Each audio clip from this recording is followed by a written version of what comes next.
Well, hello there, everybody. How y'all doing today? So, actually, I forgot I was going to do something very important here. Hold on a second. I gotta do this. It's just gonna take me a second. I'm not gonna interrupt stream or anything. I just realized I forgot to bring one of the docs over because I swear to God, I hate that YouTube makes you do this. I hate that YouTube makes you do this. You have to set the chat doc for each individual stream, and it's the most obnoxious shit. And I hate it. So, give me a moment. I'm just gonna get everything tuned. Swear to God, I need to get myself a physical tuner, like either a tuner pedal or like a Joyo tuner or something like that. I think somebody was saying that's actually a good one to get because they're pretty cheap. So I want to see how much that would cost me if I was to get one of those. Does this do? Yes, it does do bait. Oh, it's $5. Not the pedal, but it's like a clip-on instead of a pedal, which actually works a little bit better for me because that means I don't have to have it plugged into the signal. And I can just do it even without the instrument plugged in. Ooh, actually, I don't know. Joy, so that's the actual clip-on tuner. Do they also do a pedal? Curious now. I'm just curious now. Do they also do? They do also make a pedal. Ooh, how much is this? That's the next question. Is how much is the pedal? Wow, it's still pretty cheap. So either one of these would be perfectly fine for me. Let's see. How much are you? You are $50, which, I mean, it's more. It's 10 times as much, but it's still not bad. Ooh, the Donner one's also not bad. Monoprice makes one. That's like half that. Huh. Wow, actually, I've got quite a few options here. Okay, let's have a look here. So this would be about 25 bucks. But I would also need a power supply, and that's like the main reason. So if I was to do that, I would need to get a power supply. And now the thing is, at the end of the day, I would need to get power supply anyways if I was going to start buying physical pedals. I would need patch cables, I would need power supplies, all that shit. So I'm probably not going to do that just yet. But I am probably going to get that Joyo, that Joyo clip-on tuner, because that would be very useful to have like a physical device that actually does the tuning, so I don't have to worry about, lag, like the tuner, like trying to use like a tuner app or whatever that's laggy. This is probably not a bad idea now that I'm thinking about it. So I am probably gonna get myself one of these. So let me do that real quickly. Ooh, I gotta do this apparently.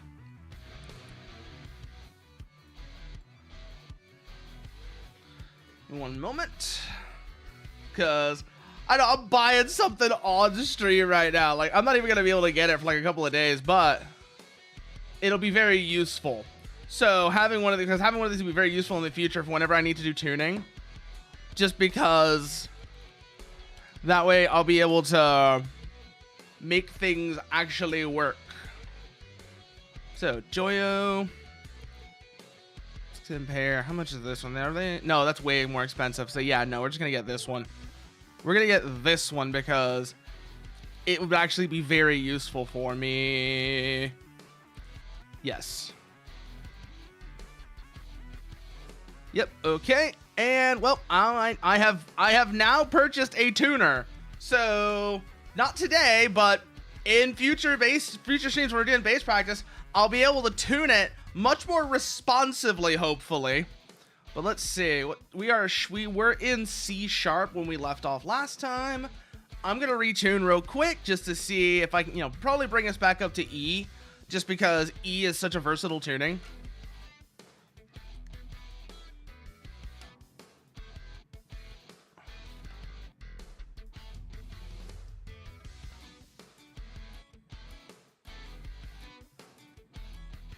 Okay.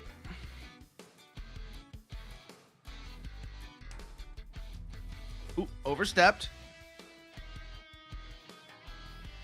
Just a little bit.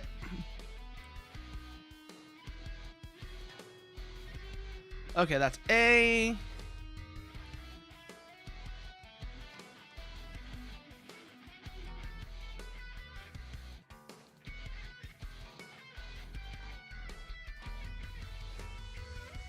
D. And last string now.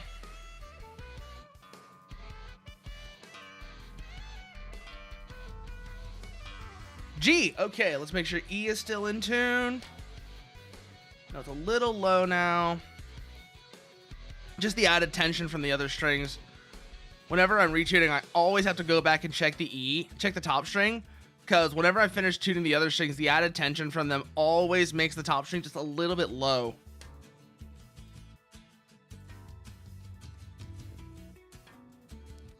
Okay, this one also needs a little adjustment.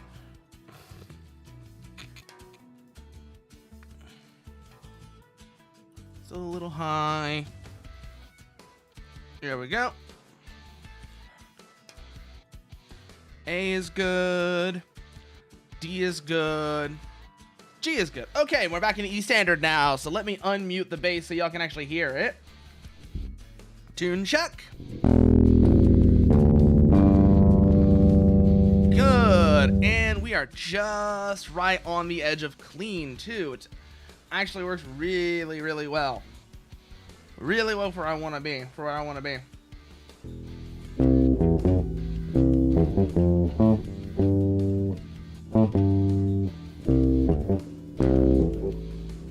Oop, no, let's try playing that with finger real quickly. I've got my finger wrapped so I can do that.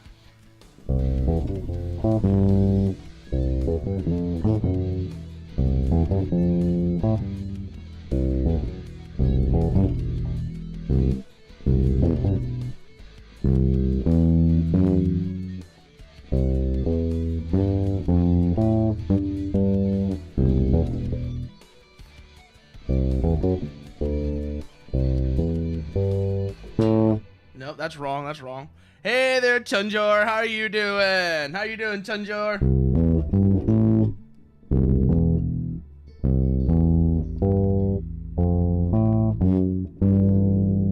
Oh, I gotta figure out. I gotta practice muting control. Actually, I think that's one of the reasons why I wanted to go back up to E. There's a very simple bass riff that I thought of that's actually really good for muting, for practicing muting.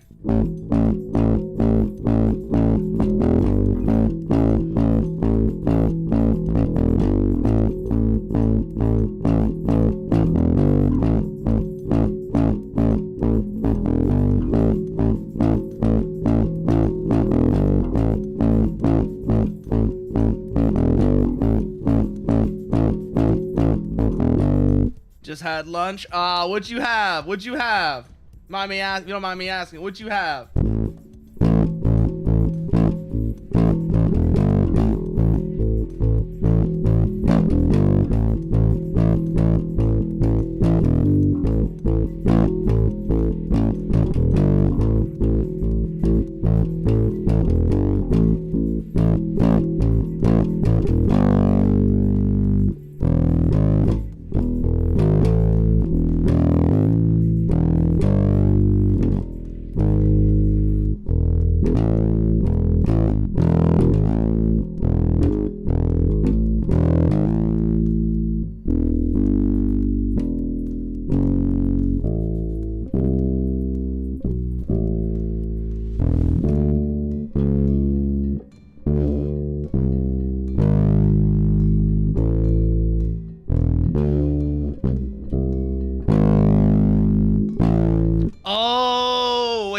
Those funky Korean mozzarella sticks.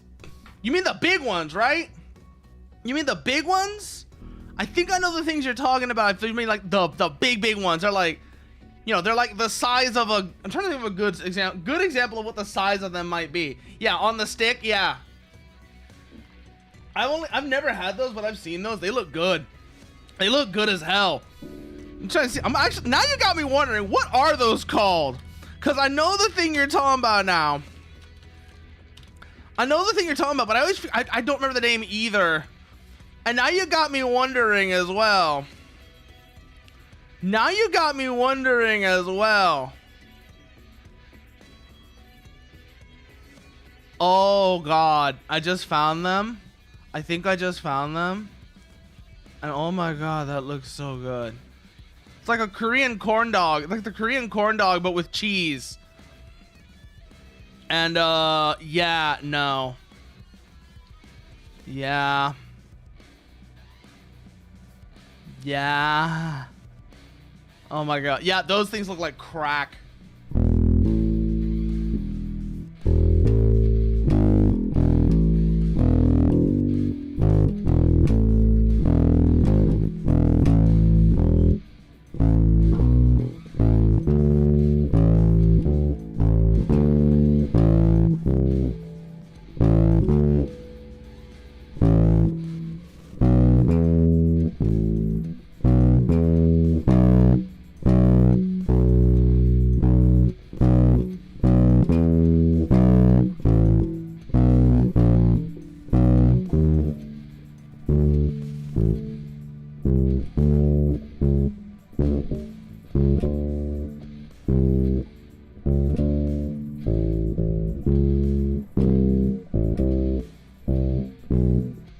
Whatever. I don't know why I'm trying to do that. I'm trying to play the fucking Soviet anthem on this. Like, I hate the Soviet Union. Why am I even doing that?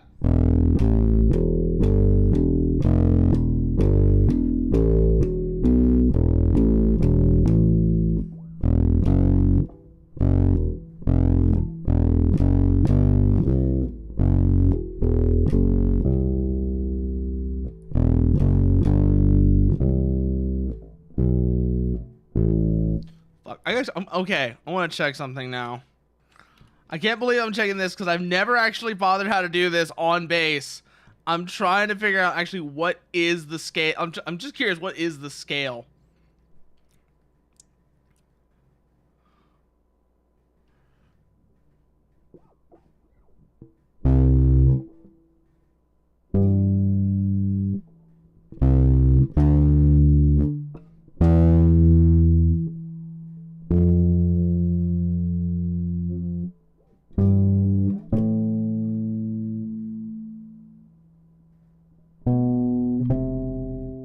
That's it?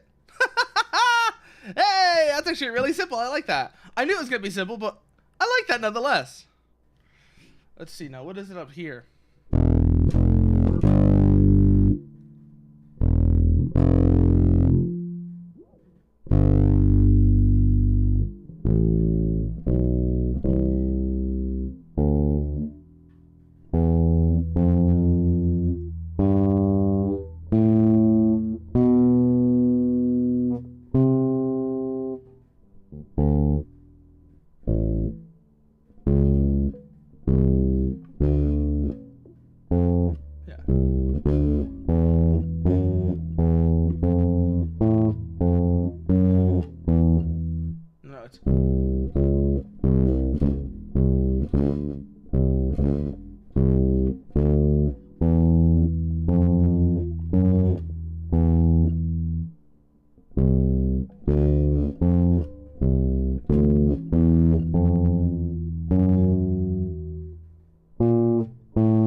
God, I'm doing that so sloppily.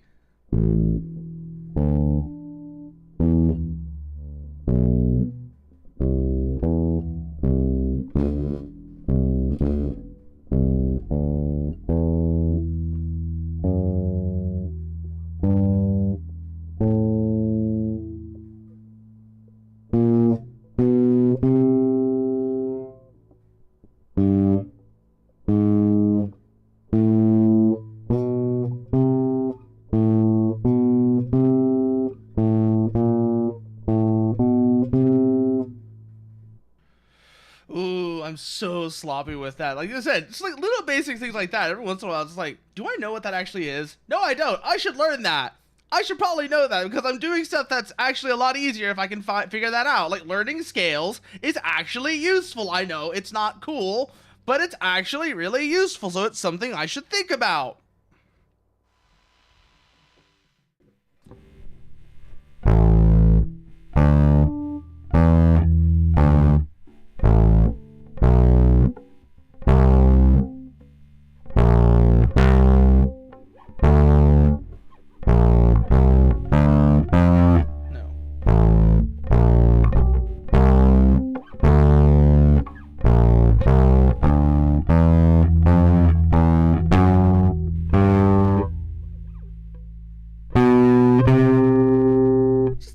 things like that are useful. I should know them.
Just little things like that I should probably know. They're not cool, they're not like any of that, but they're useful. Why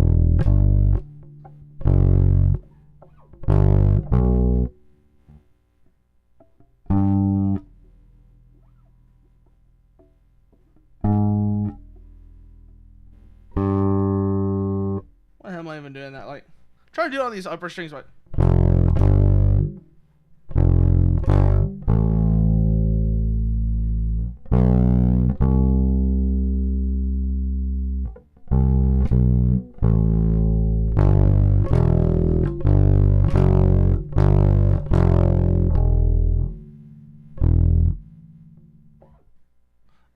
I see what the thing is there. That's not a complete scale if we go down that low. I see now.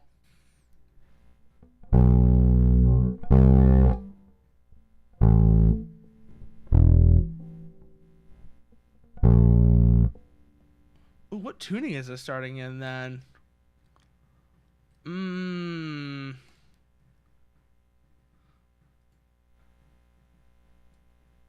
Yeah, let's do E then.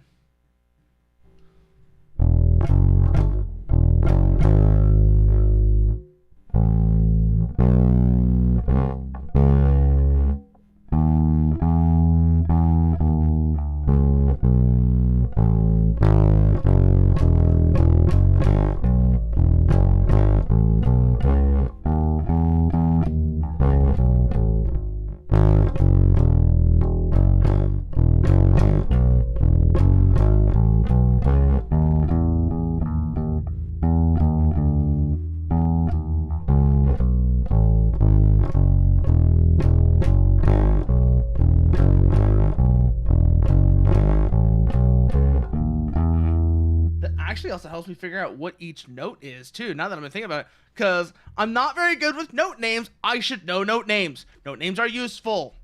I used to know these things. I have forgotten them. I need to relearn them. Oh my god, this is like, you ever see those videos where they do something where they've got like a very old building and they're getting into the steel beams and such, and they're bringing in one of those scalers to blast the rust off? That's what this feels like right now, because like I said, these are all things I used to know. These are all things I used to know at one time, but it's been so long.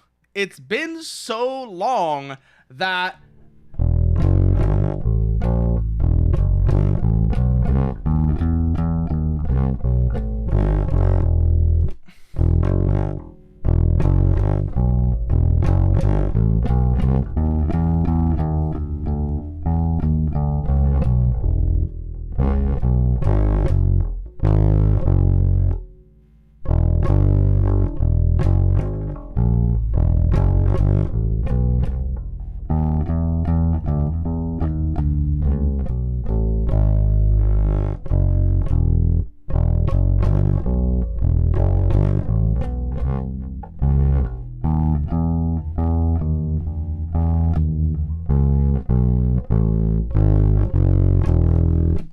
it's been so long since I've done these things that I can just really, really, really feel.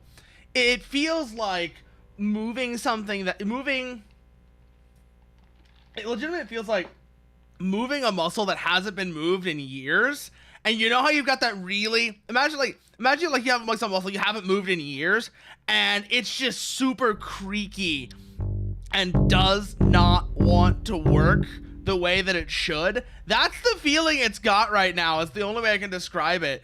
It legitimately feels like moving something for the first time that hasn't been moved in years, which is very different from moving something for the first time ever. Because it's like, it's that sort of awkward clash between muscle memory and what that muscle is, and muscle strength, where muscle memory says it should be able to do this, but muscle strength is like, nah, hold on, not yet, and it's that clash right there.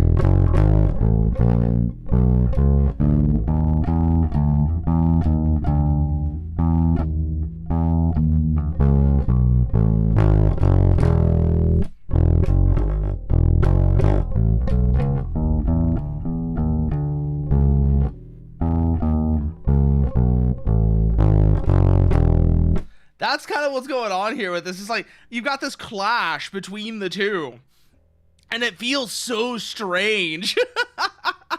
It feels so strange actually trying to do that.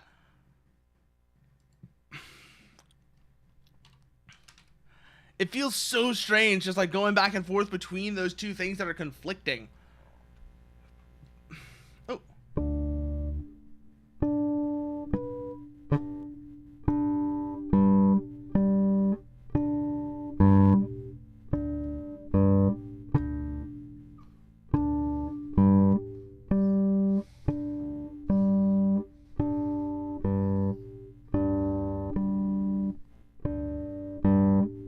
That's way easier to do with a pick.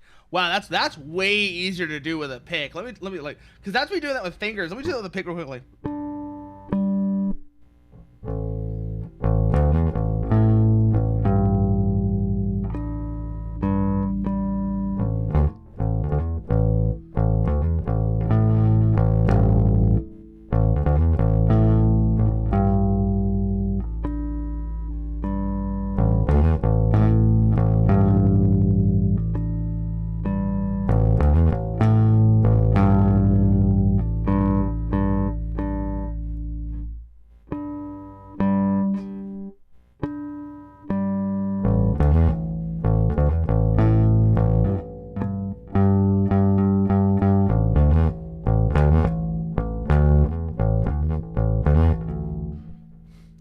Pick is slipping.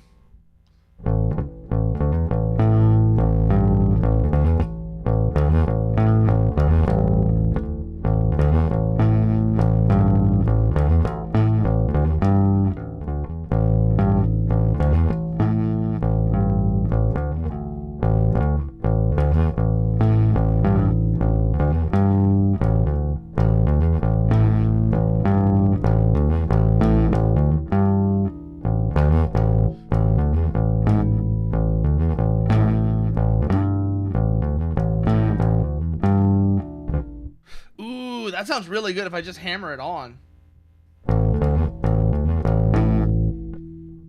Ooh, gotta watch the ringing, gotta watch the ringing.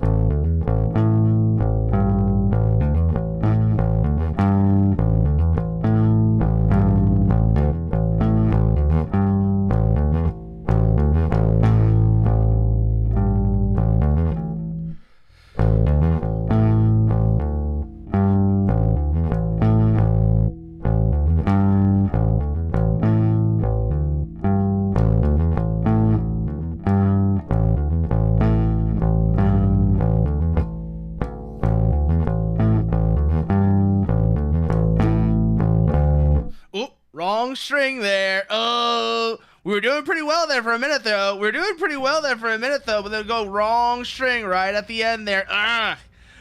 Ooh, that was pretty good. That was actually pretty good keeping that consistent, though.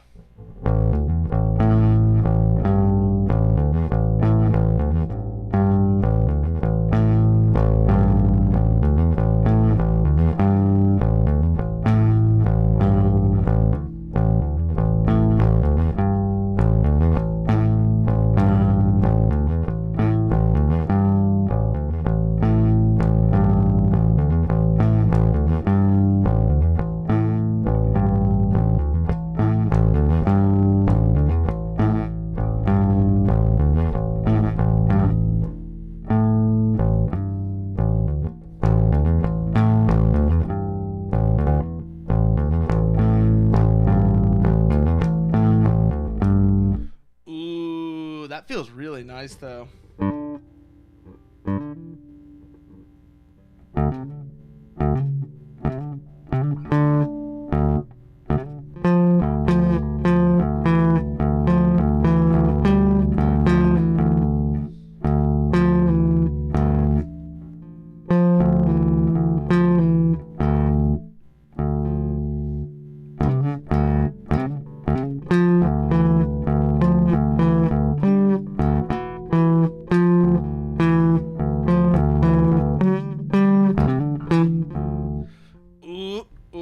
Ooh, Schism. I always forget how high up Schism is on the neck, and that always makes it kind of awkward for me.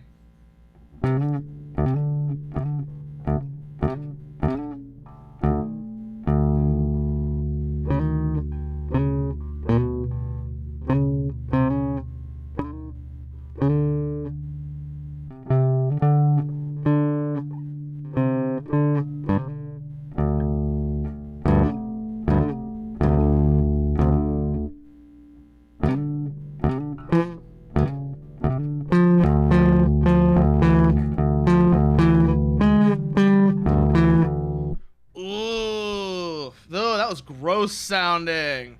That sounded so gross right there. Ugh. Ugh, that sounded disgusting. I did not like that. I did not like the sound of that. Ugh.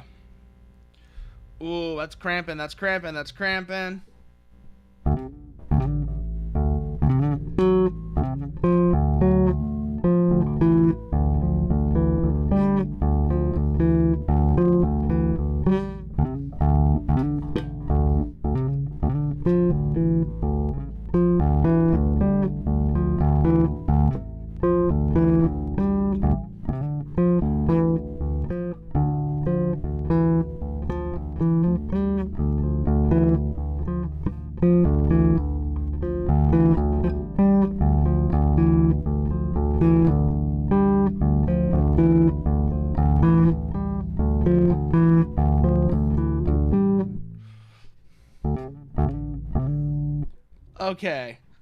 Okay, I'm getting a feel for that a little bit now. Just a little bit of a feel for that. It's still not great, mind you.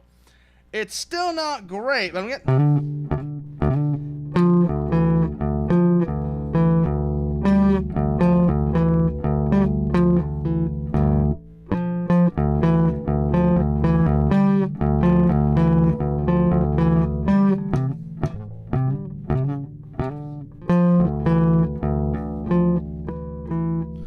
I'll keep doing accidental harmonics there.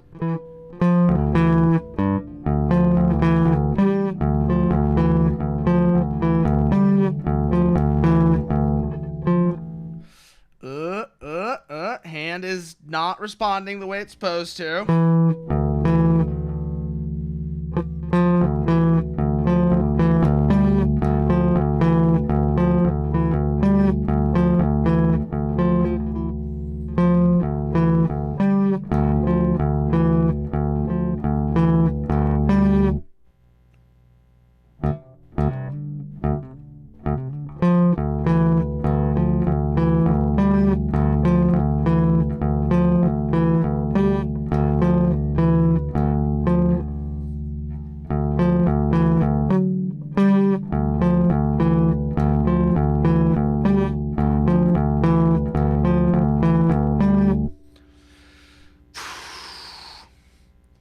Let's play something higher up, because I think that's one of the big problems there is I'm playing like super low. I'm not higher, play further down the neck, because I'm playing that like super high up on the neck, and that is not a good idea when my hands are still not quite right and feeling like, you know, quite limbered up. Also, because I was doing a bunch of that yesterday, so I should probably lay off that.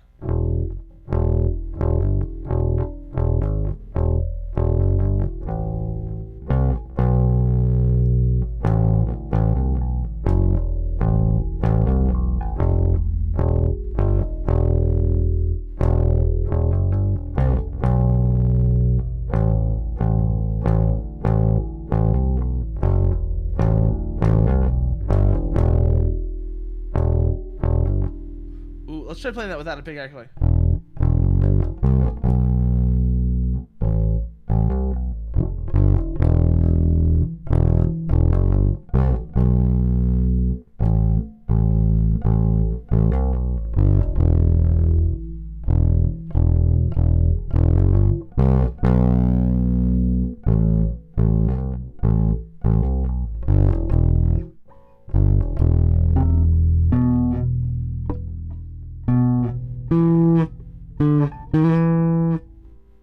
That what it was?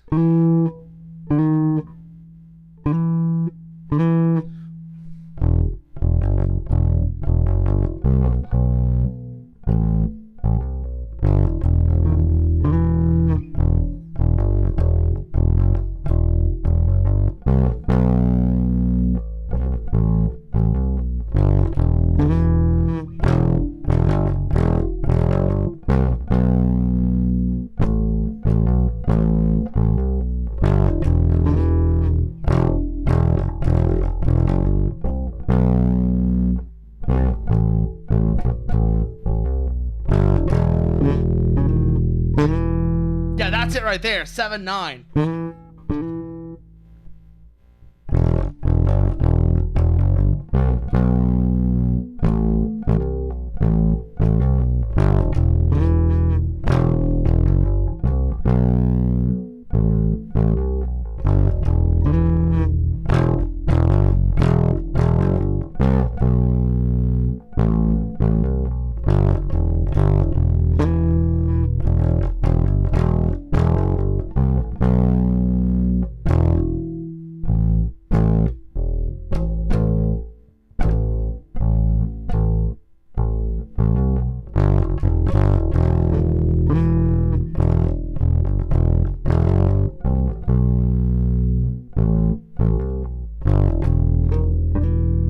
Yeah, that's the line. That's the bit right there. That's the bit right there. Okay. So I do actually remember how to play that now.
Ooh, that muting that top string is still tricky. Yeah, muting that open E, I gotta figure out how to do that better, cause it sounds much better when I'm actually able to do that. And like I was, trying to do that. Let's try and do that like half speed real quickly.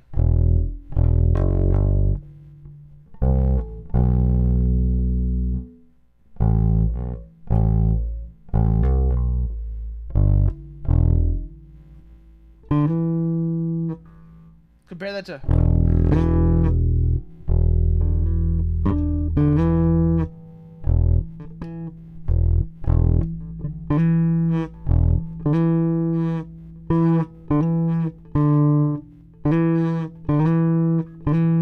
Yeah, it's better as a hammer-on than a slide. Okay. So it's.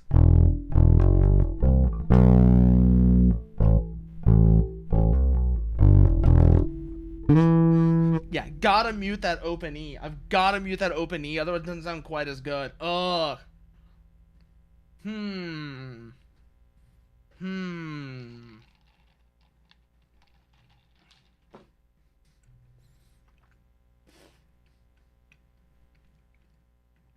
So now the question is, how do I do that better? How do I do that better? Because that mute is a little tricky with the way my right hand is.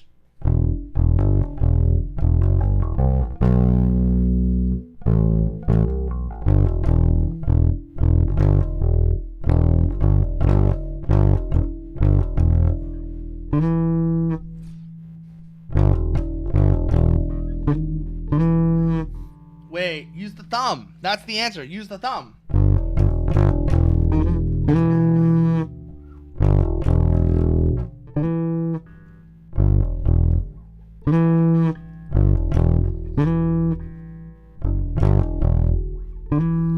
when I bring my thumb up like that, it also frees my hand up to slide down to the next bit.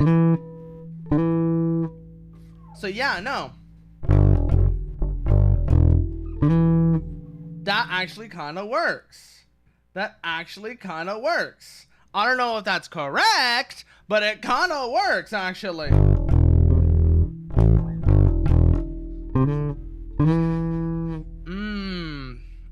What are the notes on that actually? I'm curious now. What is that note? A D into an E. So it's literally just a D, E hammer on. That actually makes sense why that sounds as good as it does then.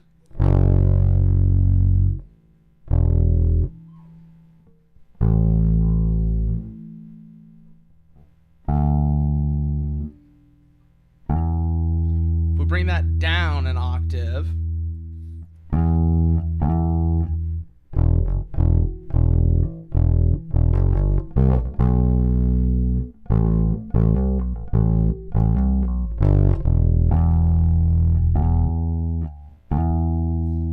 That's super easy to mute. That's super easy to mute if we play it an octave down. I don't know if that's right.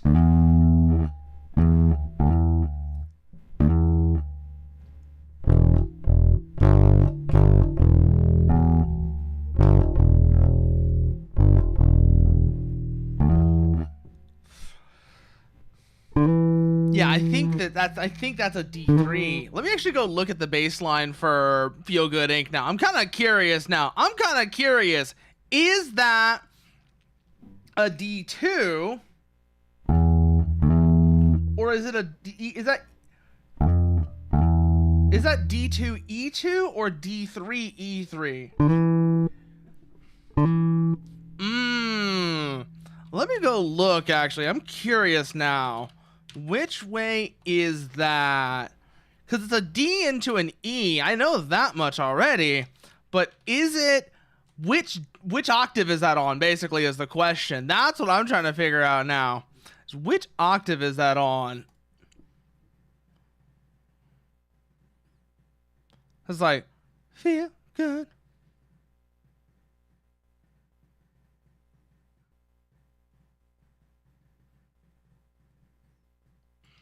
Oh, I'm actually playing that second part, that last bit wrong, actually. It's more like...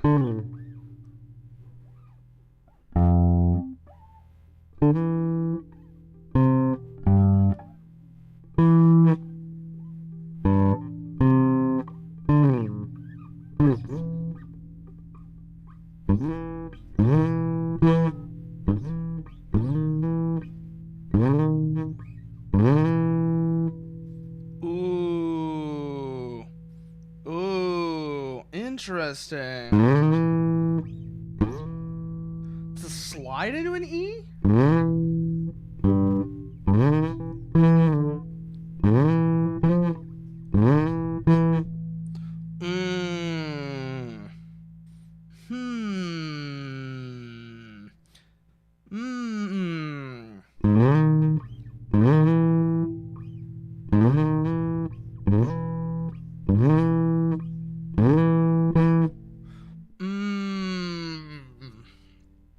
Okay, I really do need... I need to look at this now, then.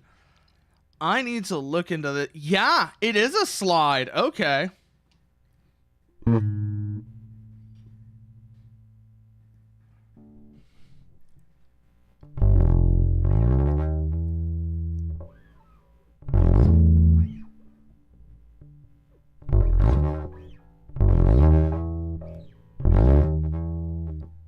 Oh... You just learned how to trill? Ah, yeah, no. One of my favorite. So I learned how to trill maybe about 2 weeks ago, actually, Chunjar. One of my favorite riffs for practicing trills, by the way. So you're on bass, right? You're doing this on bass. What you want to do is you're going to want to tune to C sharp. You're going to want to tune to C sharp for this riff. We're in E right now. Let's see what I want to see what it sounds like in E, actually.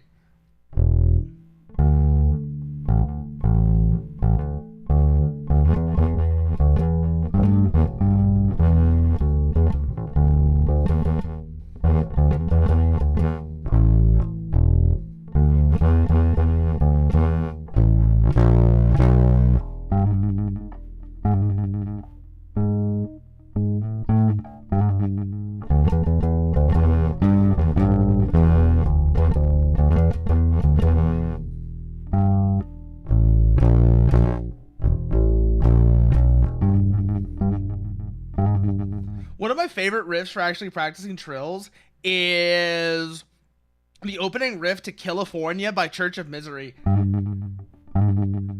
So that's obviously in the wrong tune because this is an E. We're in E right now, and the song is actually played in this. Is it C sharp standard? I'm actually curious. What is C? Let me check what C sharp standard is, and I'll tell you now like if it's actually drop C sharp or C sharp standard. I'm pretty sure it's C sharp standard though, on a bass. Yeah. So you want to tune to C sharp standard. So this is actually this is actually supposed to be played in C sharp standard. But so let me actually do that real quick. Let me bring this down to C sharp standard.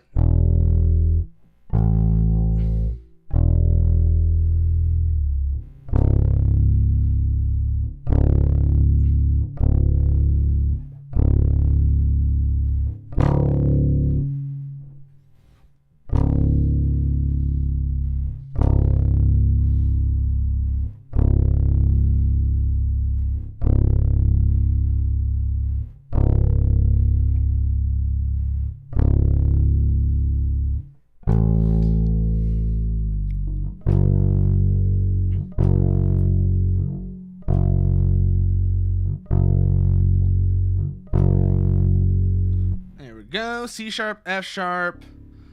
What is it? C sharp, F sharp, B E. Okay, C sharp, F sharp, B E. So this is going to B.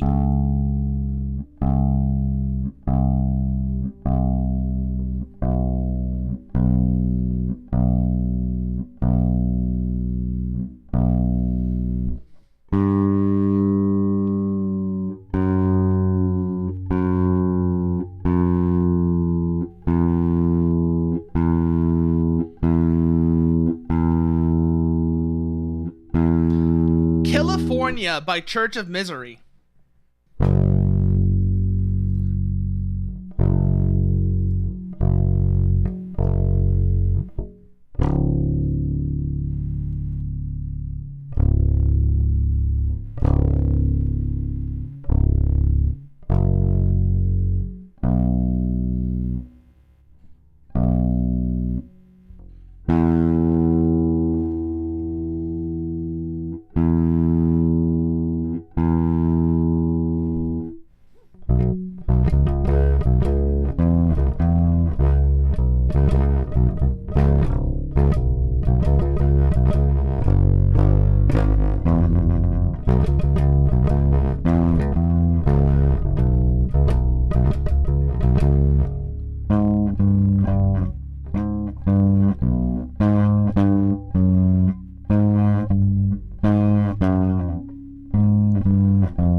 Make sure these two are in tune real quickly again.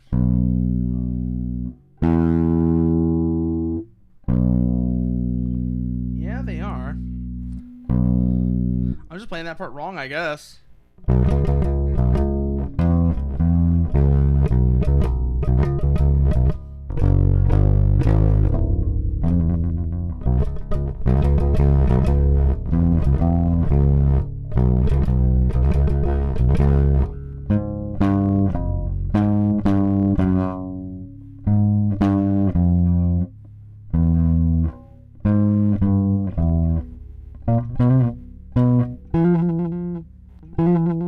So wait, let me check actually see what string that actually is, because I actually have to pull up California because it's been a while since I've done this part of the riff, so I have to check this part of the riff.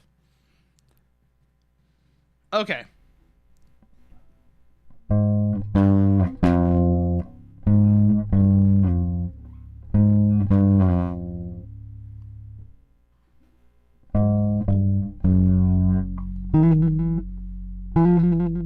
Yeah, that's it right there.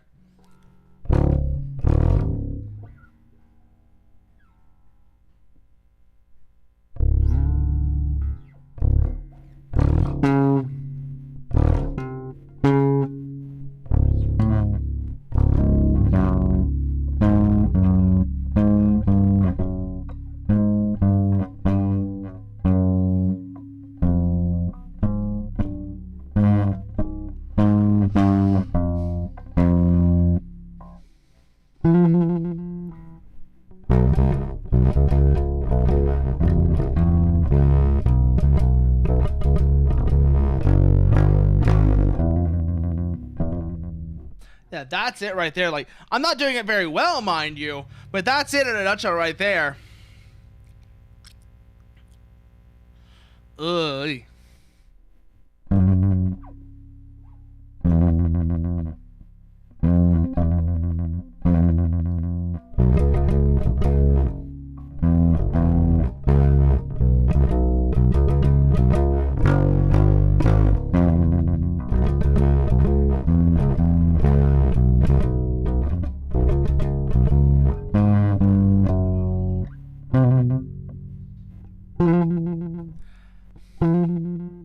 Yeah, that's it right there. Okay, I was doing it on the wrong string there. That's the first thing.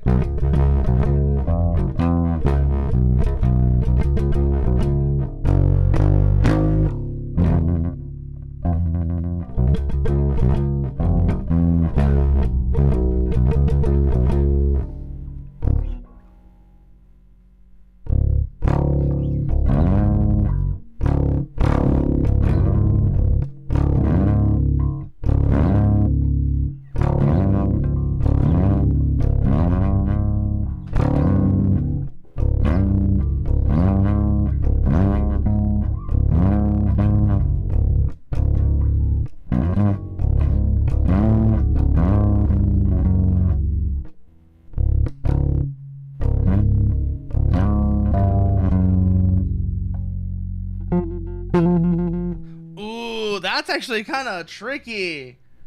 The second half of that riff is actually kind of tricky. Let me try playing that with a pick actually real quickly, because it is meant to be played with a pick.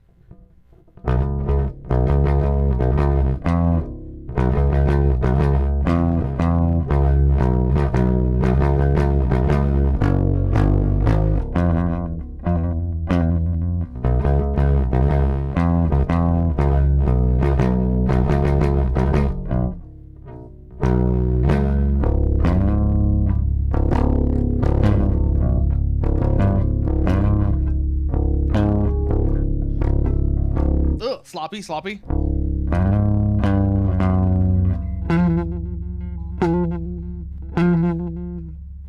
Ooh.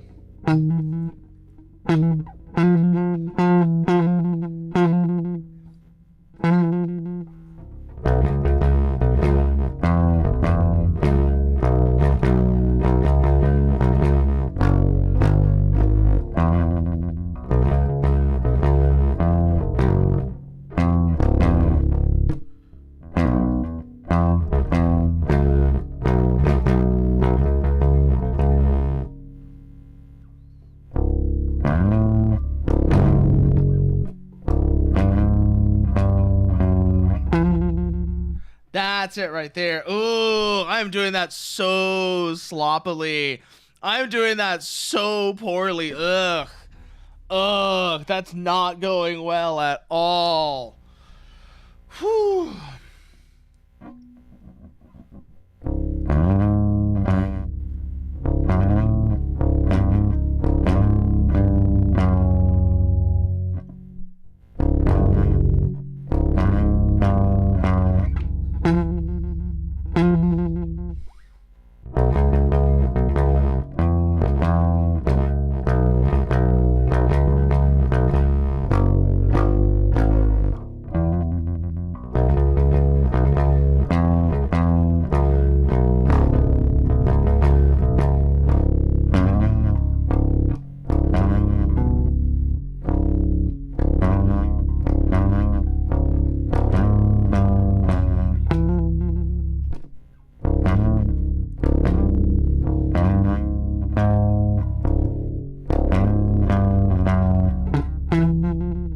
Ooh, that last bit. Why is that like... That is throwing me off so badly. Why is that throwing me off so bad? Ugh. Feels kind of strange, actually, how bad that's throwing me off.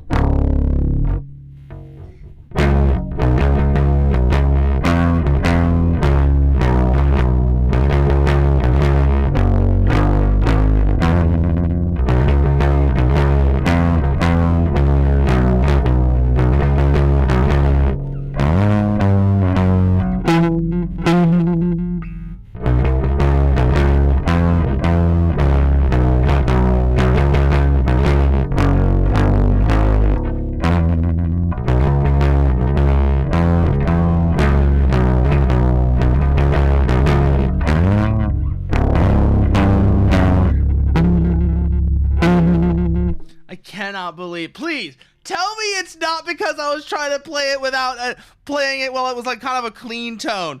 Do not tell me it's because I was playing it with a clean tone. Oh, that's ridiculous if that's the case.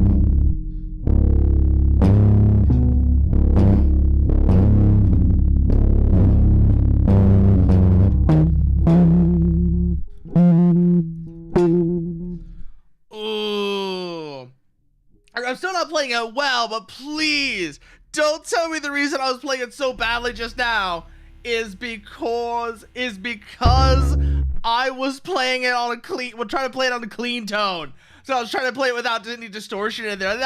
Is that seriously why? Is it because I turned the volume down so there wasn't any distortion?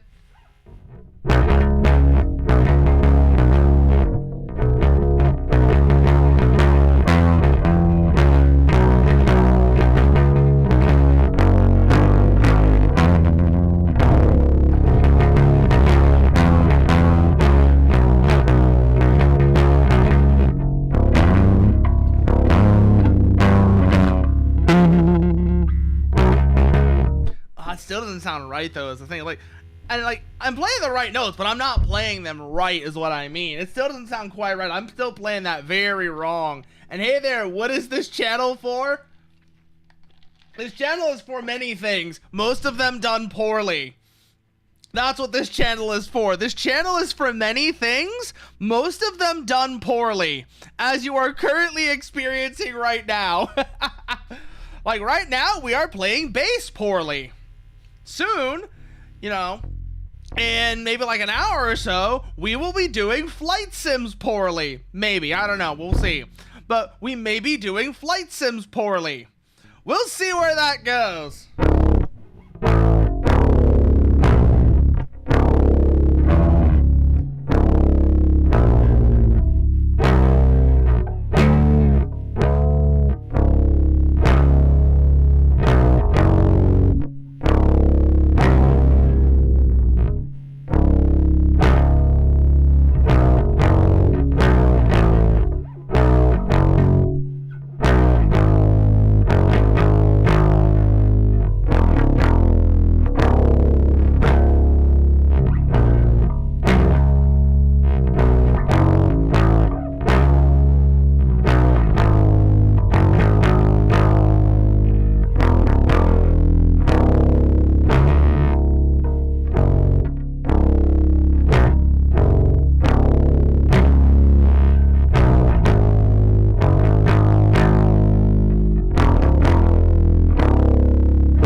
love that riff. I'm not playing it very well, but that's the ending. So that's the ending riff from California, which I love the way Tatsumikami plays that Rickenbacker. I don't know if you've ever heard of, I don't know if you ever listened to Church of Misery or ever seen how they play, but you really do. Even if you don't like stoner metal, you should really go and have a look at how Tatsumikami actually plays live. He's got either like he's got like a super long strap or like a double or like two straps tied together, and he's got the body of the bass down by his knees, and he's playing up on the neck like.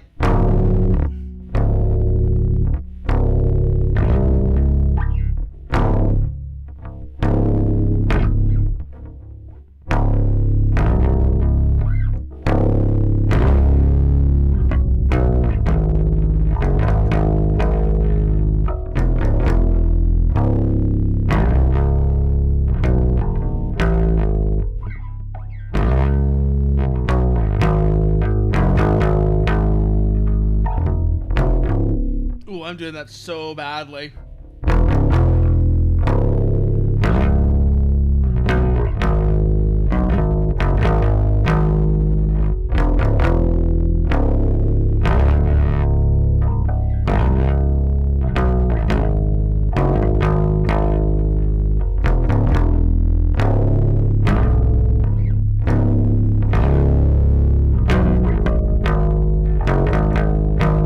He's playing it like that, which is just so insane. He's playing it on a Rickenbacker, which I don't know what the pickup. I don't remember how the pickups on that are arranged. I think it's a humbucker on the bridge, which does have a bit of a different sound than, you know.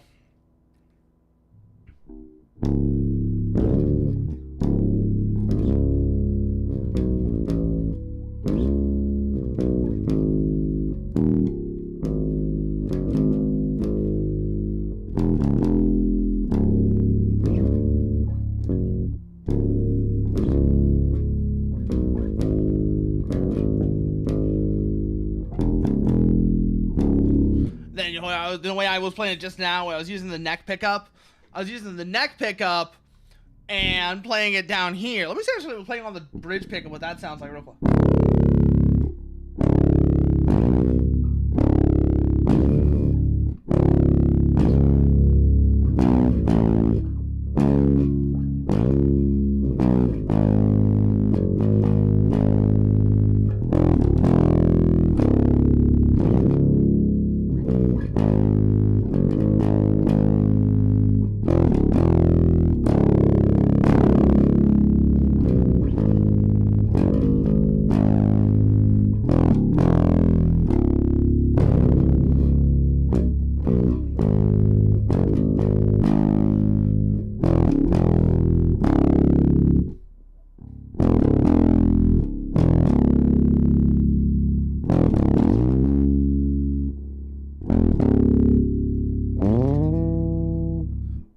Sound right at all.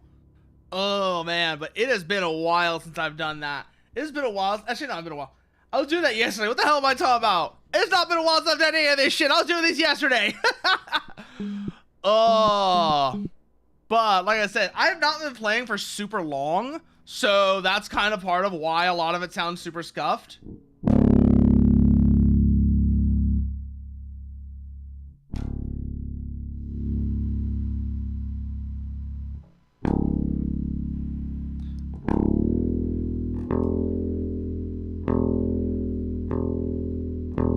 But yeah, no, Chunjor, that's California. Not played very well, mind you, but that's California. Like I said, that's in C# standard, and it's a great riff for practicing trills with.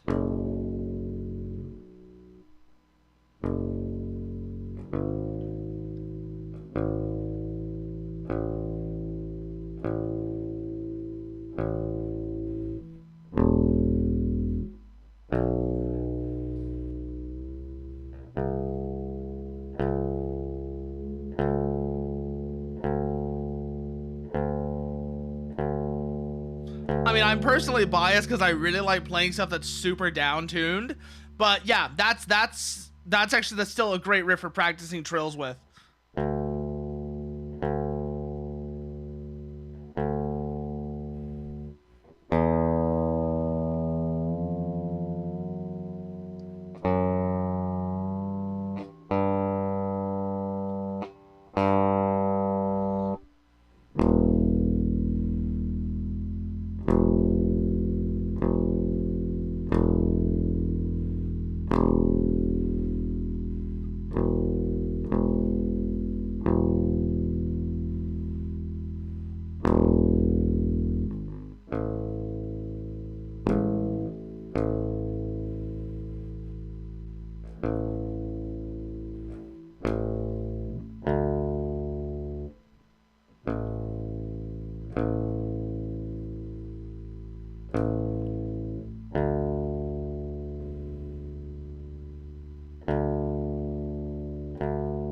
There we go.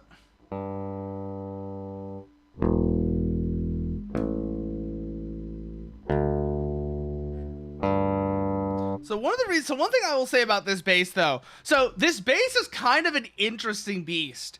So I mentioned it before, I mentioned this yesterday, but for anybody who wasn't here yesterday, this is a bit of a Franken bass. It's had some interesting changes made to it over time. So it started out as like an SXPJ, where, you know, you've got the split pickup and the jazz pickup and the single coil. So you got the split pickup and the single coil, and then you have, well, some of the things it's had done, it's had through holes drilled through the body and a new bridge put in. I think the wiring's been redone as well, and I think one of the pickups has been changed from the originals, but it's kind of hard for me to say for sure.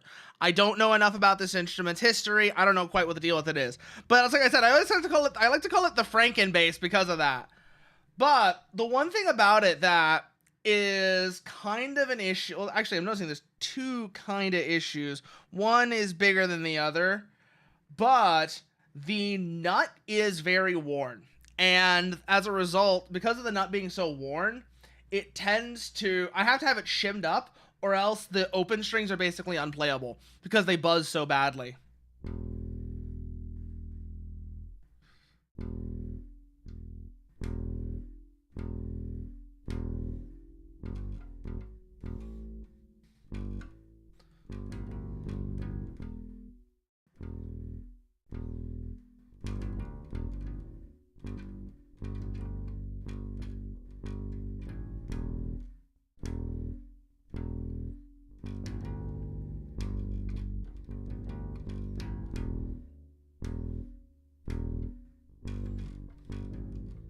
Ooh, let me try playing that without a pick actually real quickly here.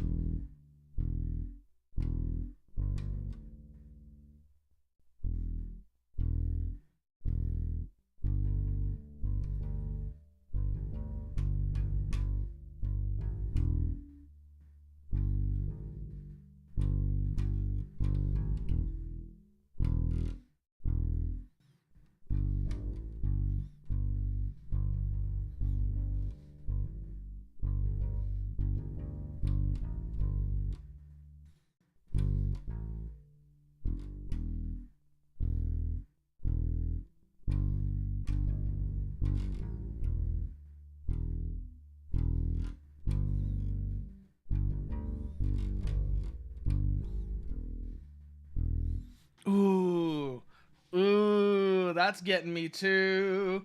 That's getting me too. Ooh, boy, man. Okay, so I think a lot of it is just because I did go kind of hard a couple of days, and I'm still kind of recovering from a couple of days ago, and I'm still kind of recovering from that to some extent. Longer than I thought I would be, but I mean, that's just kind of how these things go, I guess. It's just, sometimes it takes longer to recover than you think.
Ooh. Okay, let's try using a different pick for a minute here. I just want to see if maybe that has an impact on how I'm feeling about this.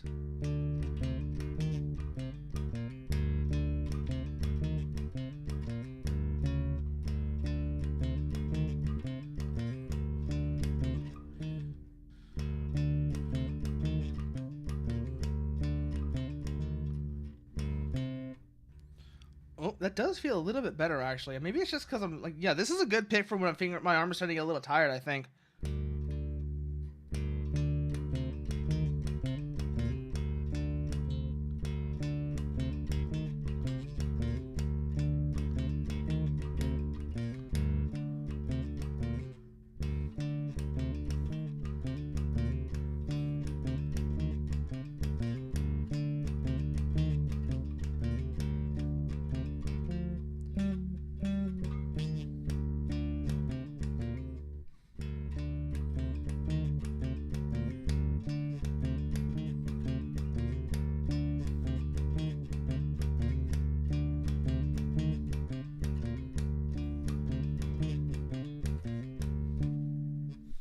Yeah, that pick is a lot nicer when my hand starts to get tired a little, starts to cramp up. Maybe it's just because it's a thinner pick, or it's because it's maybe it's just I think it's just because it's a thinner pick, and therefore it doesn't it fits in, it slots into that little bit, that little split I've got in my right hand, just a little bit better.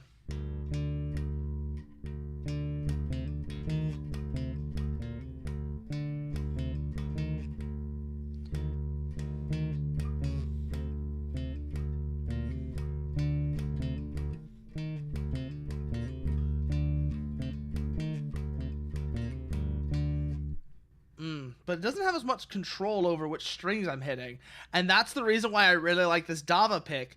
Is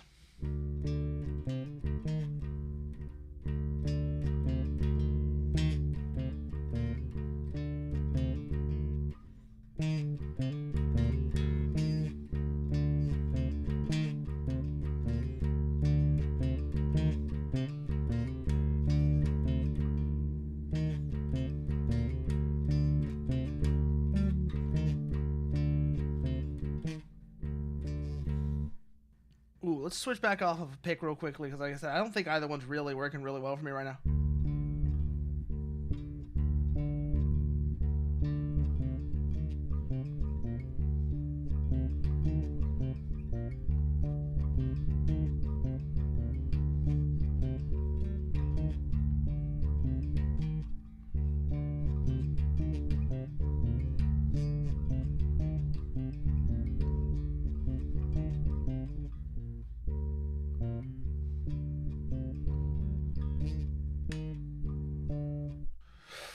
Ooh, ooh, ooh. Okay. Feels like I don't know if it's neck dive or what's going on there, but also that doesn't feel right. I think it might be a little bit of neck dive, yeah.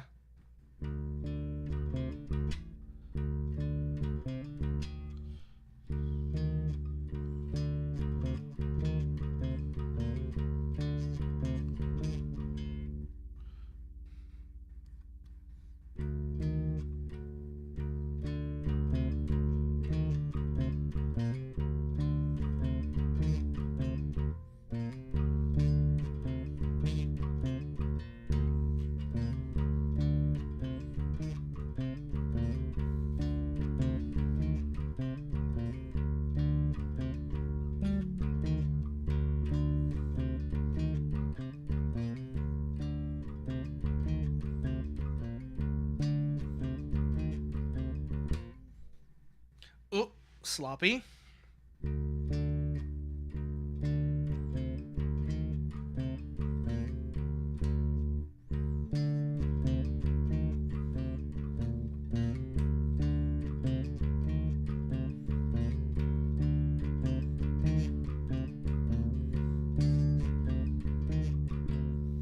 Ooh, sloppy again there. Ugh. This is another one of my favorite songs. I'm playing it so sloppily, but I do legitimately really like this song, 46 and 2 by Tool. Turn that back up, actually.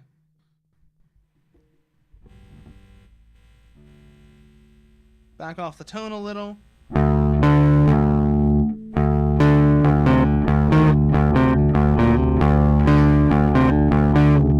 Oh, that was wrong. That was the wrong note.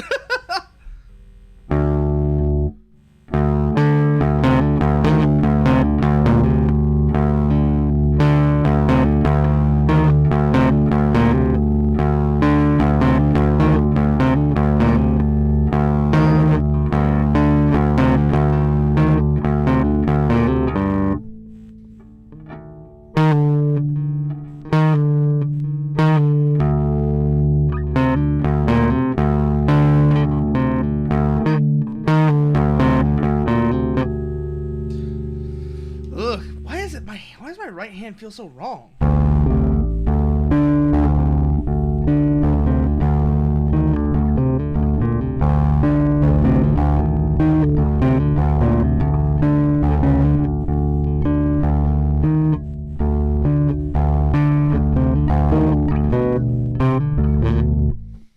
Ooh, this is giving me a weird idea actually.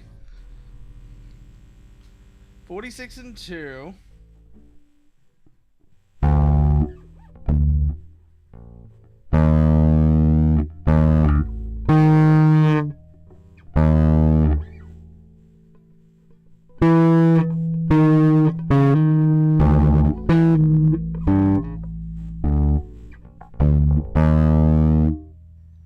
No, that's way, way harder than I thought it was going to be.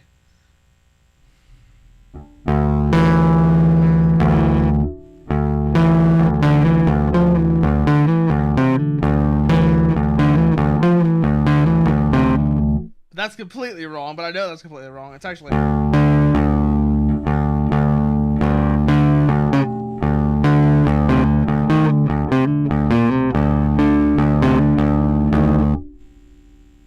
Come on.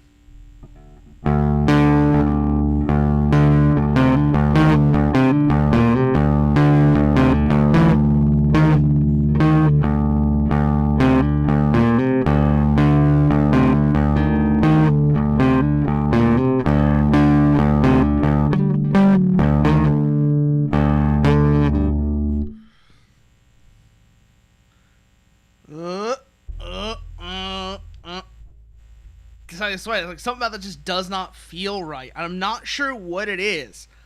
It's like you ever feel like something just doesn't feel right while you're doing it, but you're not sure why? I'm getting that right now.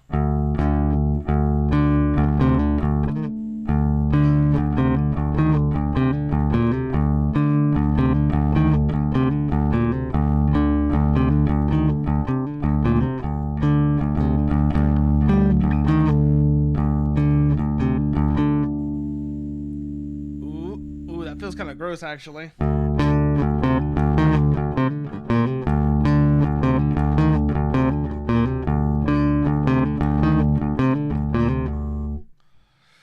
Whew.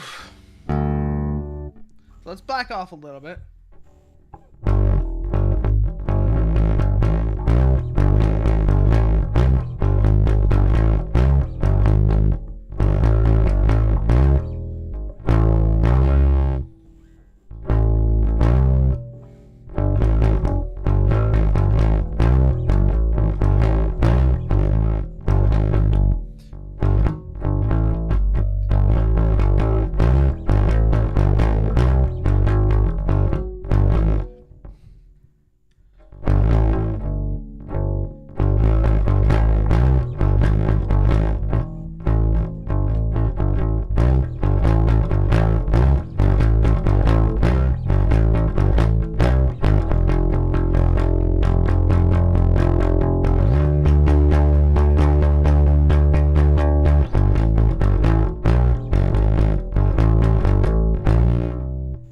I'm playing that really bad, actually.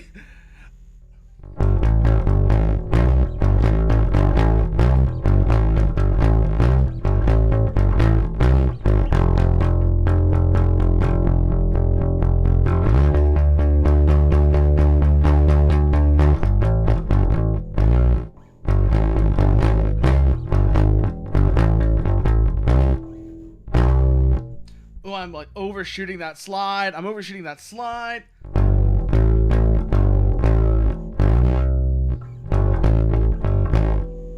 that plays better without a pick, though.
Doesn't feel right. Seriously, I don't know what it is, but something about that just doesn't feel right. I'm not sure what it is, though, is the thing. But something about that just doesn't feel right. I can't quite describe what it is. But there's a wrongness to the way that feels, and it's the only way I can phrase it. Like, something feels just the slightest little bit off with the way I'm playing that. I can't describe what it is, but it just doesn't feel right, and I don't know why it doesn't feel right. It just doesn't. It doesn't feel right. I wish I knew why it doesn't feel right so I could explain it better, but it doesn't.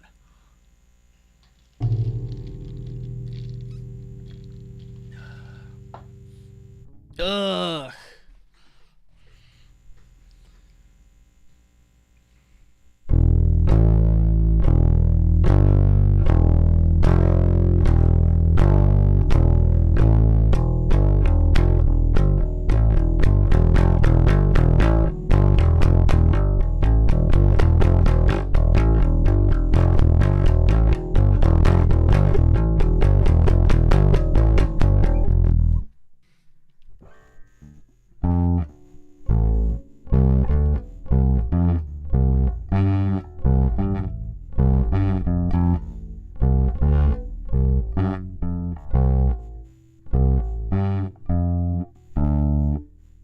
No, that's not it.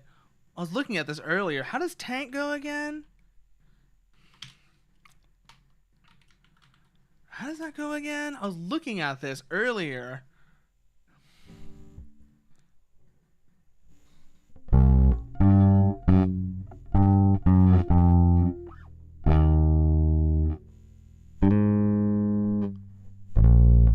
That's it right there. That's it right there.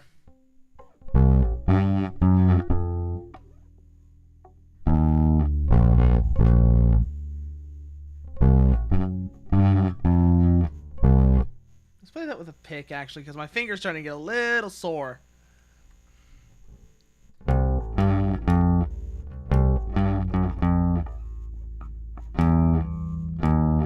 That's it. Yeah, 5 4 4 3 1.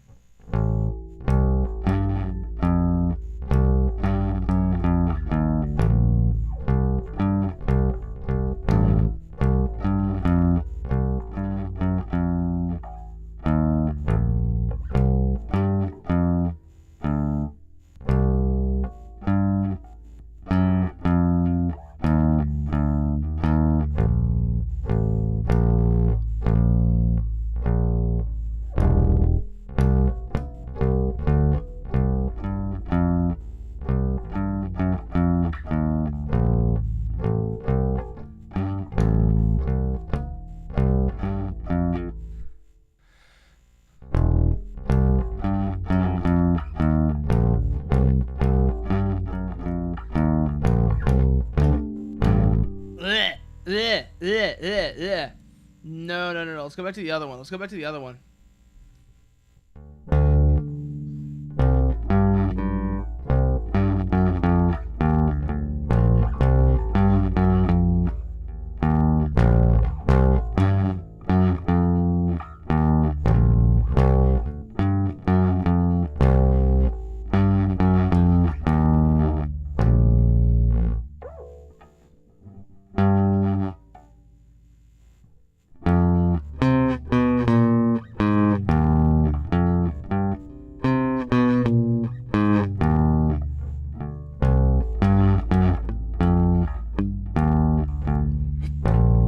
I'm playing the wrong strings entirely. Oh, that's so bad.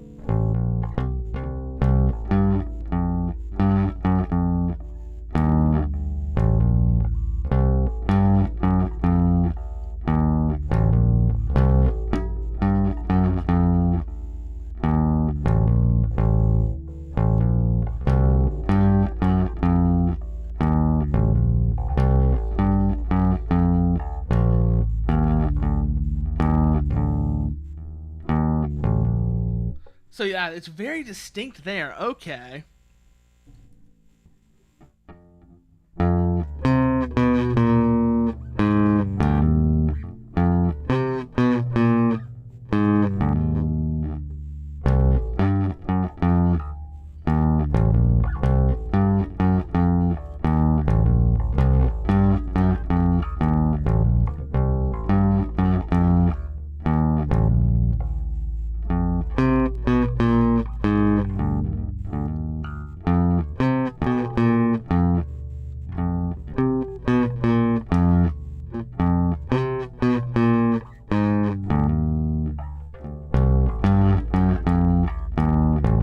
No, it's not, Irving. It's not. It's not the Sega Bass Pro Fishing Stream. It's the other kind. It's the other kind. That's what this is, Irving. This is the other kind of bass. This is the one that... Oh, God. Actually, I do wonder, now that you're mentioning it, though, I do wonder if there are any actual bassists. We've all made that joke, yeah. Are there any actual bassists whose instrument is basically a giant version of a Billy Bass? You know the thing I'm talking about? I wonder if there are any bassists who are actually playing an instrument that's basically just a giant version of a Billy Bass, because that would be the silliest shit. That would actually be the silliest shit if they were. Like, I could actually see a bassist playing that as their instrument, and it would totally fit. It would totally fit if there was a bassist whose bass was literally just a giant Billy Bass. Ugh. And it would be like the most absurd... That sounds like... Actually, now that I think about it, he probably doesn't, but that sounds like the kind of thing Les Claypool would play. Like, specifically, that sounds like the kind of thing Les Claypool would play, now that you're mentioning it, Irving. That specifically sounds like the kind of thing Les Claypool would play.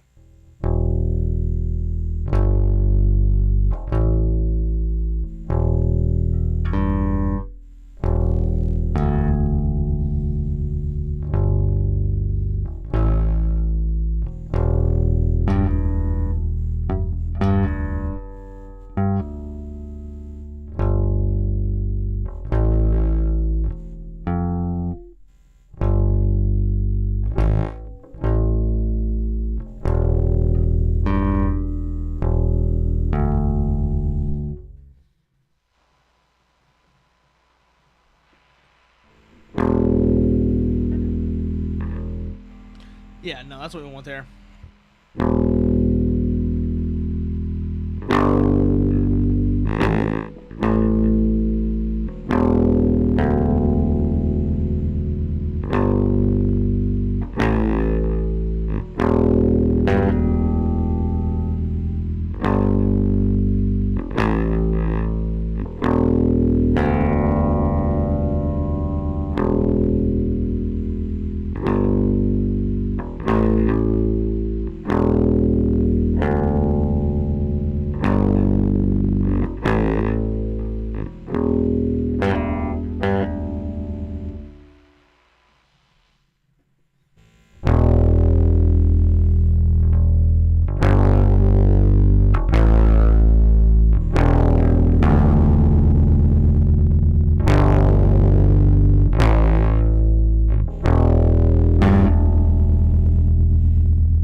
note. That's the harmonic I need there. Okay.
That sounds horrible. Let me do something real quickly. I'm gonna do something a little stupid here real quickly. Give me a second.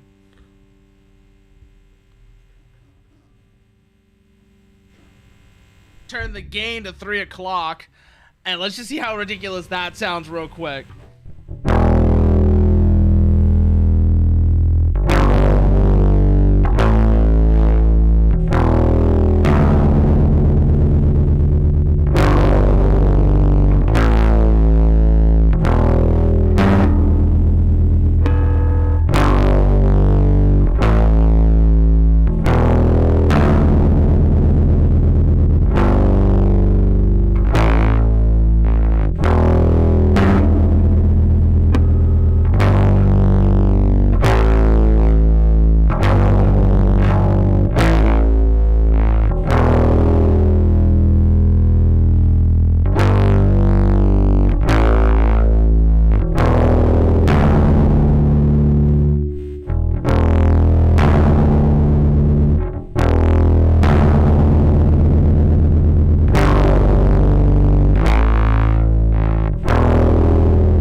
We can turn the gain back down. Now we're gonna do it on the bass, actually, not on the thing, so I don't have to reach over and do it though. Just it's easier that way.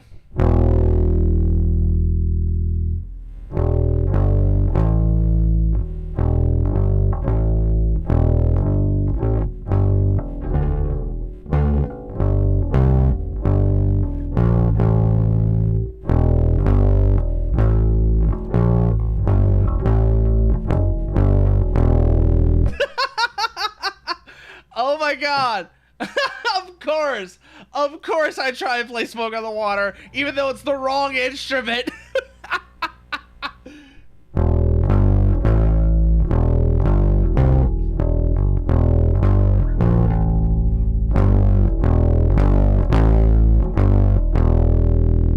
complete wrong instrument for that, but it works, so why the hell not?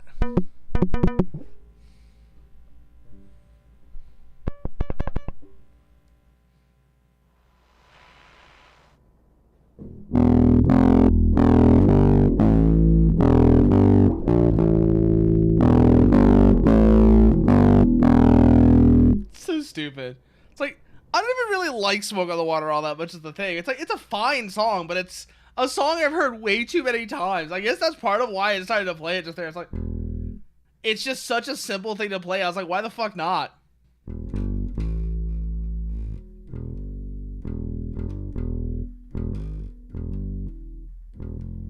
Ooh, actually, ooh, that might be actually something that might help me like limber up myself a little bit. Give me a second here.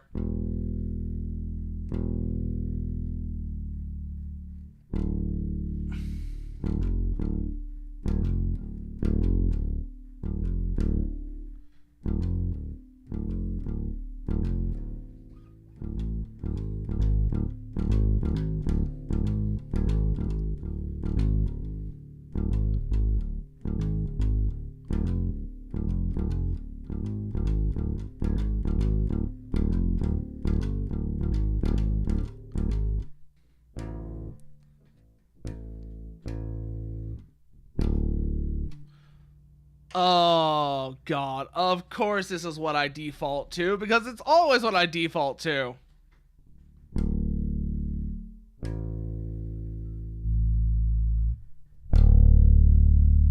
Hey, we got it spot on, though.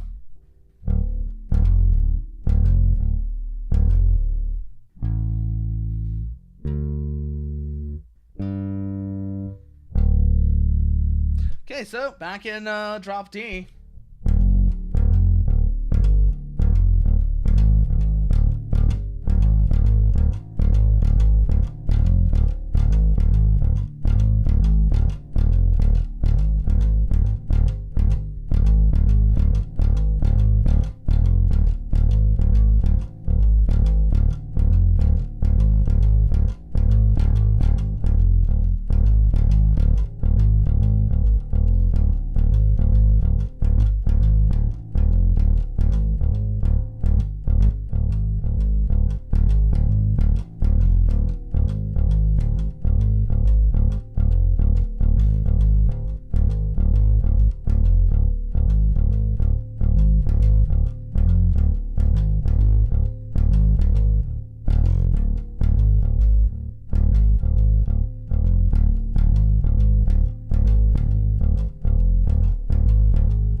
That actually on the, that's on the bridge pickup actually, isn't it?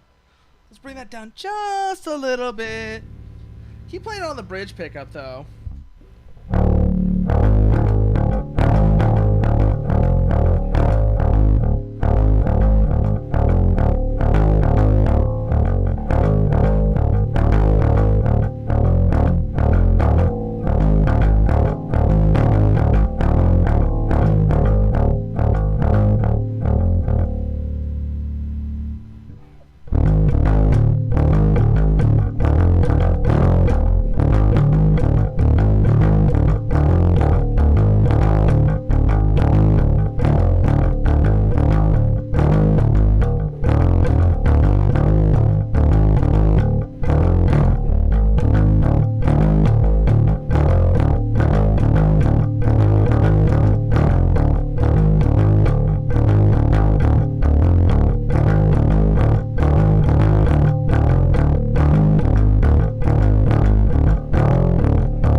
love playing it that way. That's not really conducive to really fast playing.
I don't want to tire myself out there, because I remember last time when we were doing this and I went oops all base practice and went like 4 hours and my wrist was killing me afterwards. So I think we are going to swap over here. I'm not going to call the stream, but we're going to take a bit of a break here and then we'll come back and I'll be setting up nuclear option.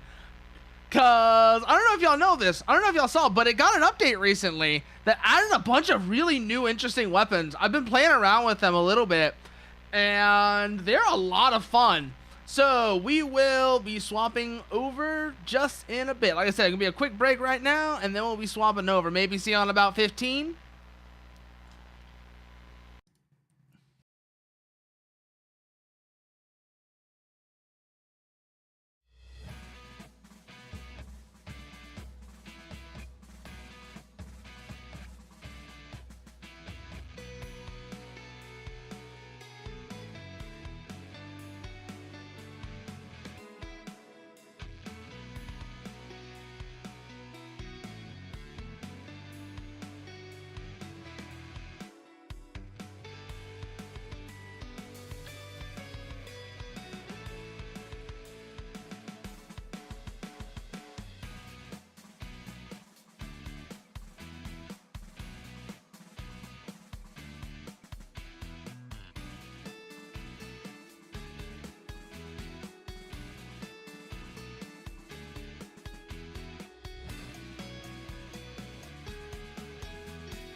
All right, and we're back. So let me get this set up, and so we've just got the island bombing range set up. This is a map that I basically set up. I set up a while back. I like using this map.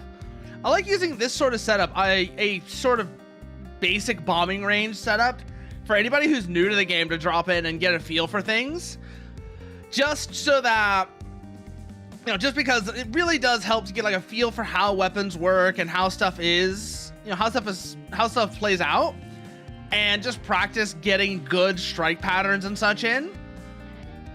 Because a lot of this is stuff that, especially if you're coming from something like the Ace Combat series, which is, well, to put it bluntly, a less realistic game.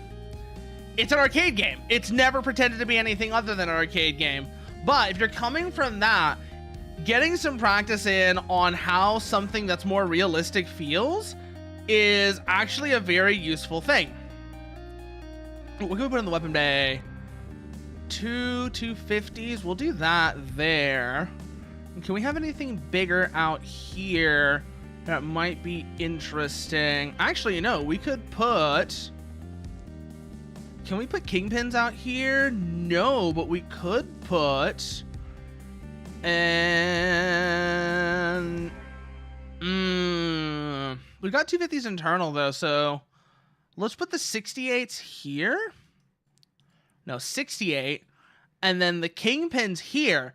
Because one of the things that recently got one of the big things that got changed with this update was it went from the rocket guidance. So rockets used to be kind of bullshit because they used the same optical guidance as the air-to-ground missiles. So you basically had very, you know, they were small warheads, but they were extremely spammable. And what that was good, what that meant is you could basically flood air defense systems with them, and one of them would always get through. And you know, you could fire off like a salvo of them, turn around, one of them would always get through, and that was like an easy way to cheese air defense. But this recent update has kind of changed that. Now, instead of that, the rockets are now laser guided, which means that you have to keep the target designated, and you have to keep the target designated, especially if it's moving, all the way until impact. And this makes them a lot less effective in that particular role, which changes the strike profile you're going to be flying pretty dramatically, I might add. So we're gonna be going up, and I'll show you exactly what I mean when I say how they'll show you how the laser guidance works now. So let's go find ourselves a target. We should be going this way. That's the target. That's the fleet targets. We may actually engage a couple of those, but I don't know how many of them. I don't know how many, because I really want to get into the island targets, and I always find it, I need to set it up. I need to go through this mission and set it up so that there's, like, for lack of a better term, I guess you might say, range observers that will actually show where targets are in different zones. Because right now, that's not really a thing. So I had to fly over towards them to find them, and that's a bit annoying, honestly. It's a bit annoying, and it means that you don't actually get to see the entirety of the range until you've overflown it. Which means that there's whole sections of it that you might not even know are there. Like, that's our carrier. That's a friendly airbase. Okay.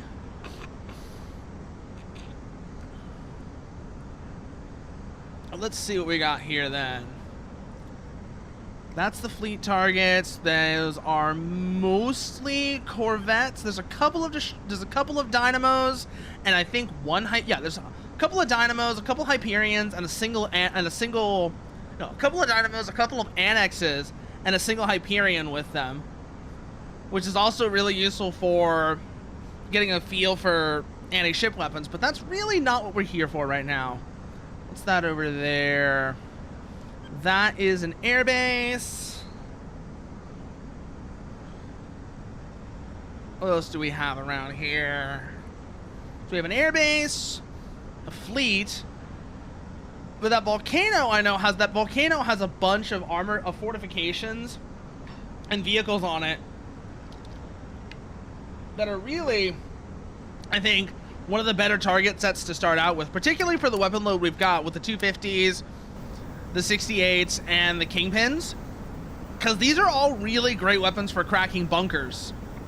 And the way I've got the island set up is basically as if it was a fortified mountainside.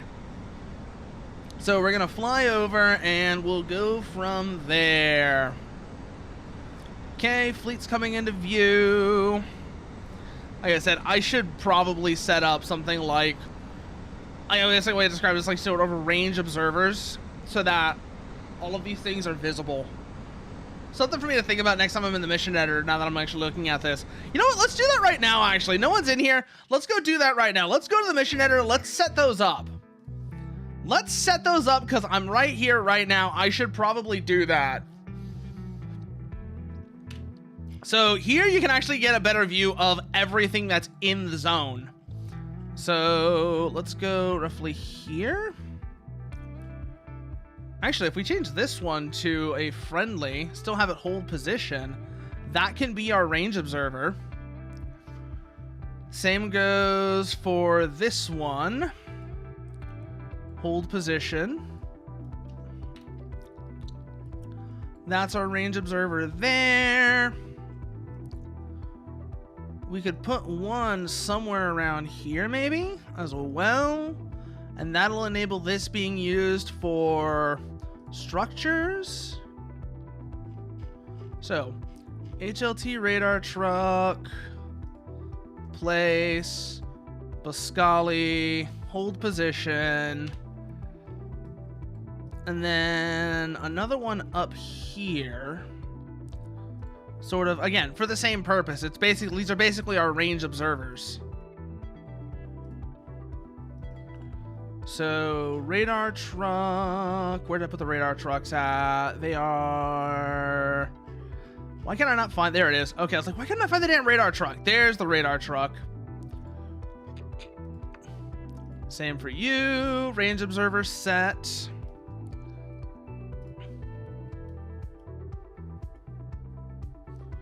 And then you are going to go here. So that, again, you're out of the way. And these are all just meant to be, like I said, these are all meant to be just observers, basically. We do want to make sure these air bases are not set to be capturable, though, so that it doesn't capture the airbase. Because that's not the goal here. These air bases are meant to be target points. So we don't want that happening. We also need to go back to this one real quickly and make sure it's not set to be capturable. So give me a moment. It's over this way. Non-capturable. Okay, good. How many other things are left? How many other target groups are left that need to have range observers? This one needs an observer on it. For sure.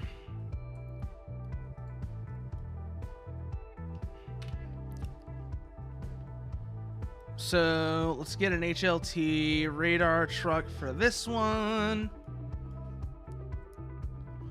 Put it isolated from the targets. Hold position. And then these need to have one as well. Isolated from the targets again, just so that we don't accidentally bomb it. Because that would not be ideal. Hold position. Save. Okay. Let's go see how this looks now. This should give us observation on the range, so we know where things are.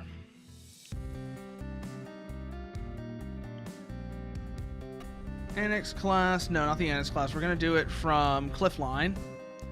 Select FS12. Get the internal base on the FS12 carry. I always forget. 250s.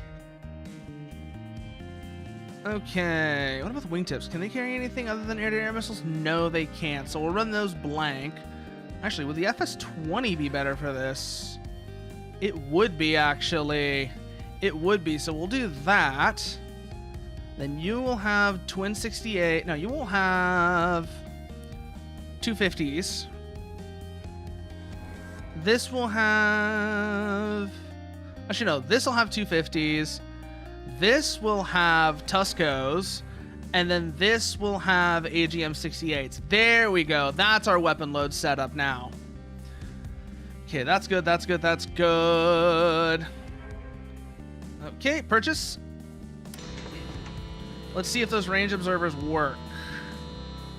They don't really seem to, which is a little annoying, actually. I was hoping those would actually be good for...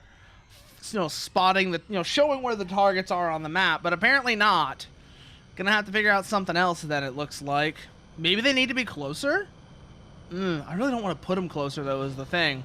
I don't want to put them closer just in case of a collateral impact is the main thing. Ugh. I was really hoping those would work as range observers, just so that you could actually see where targets were.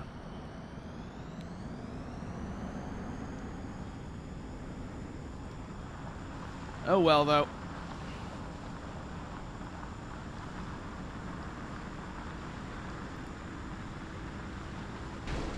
Oh god. Okay, this is not working. Yep, that was not working. We're gonna have to do that again, because I let it get skittered off into the grass. Gotta remember, that's what happens when you skitter off into the grass.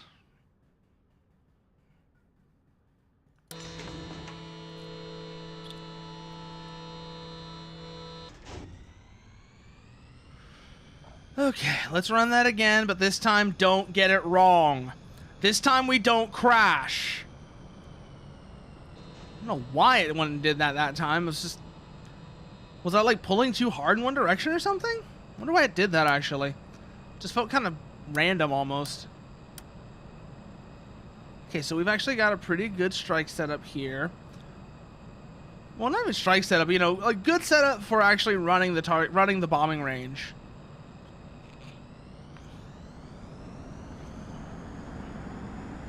Okay, now we've got it.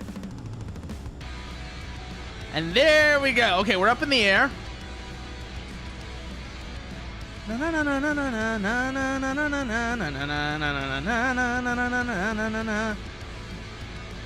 love the Vortex theme so goddamn much. I swear, every time I hear this theme, it's just like...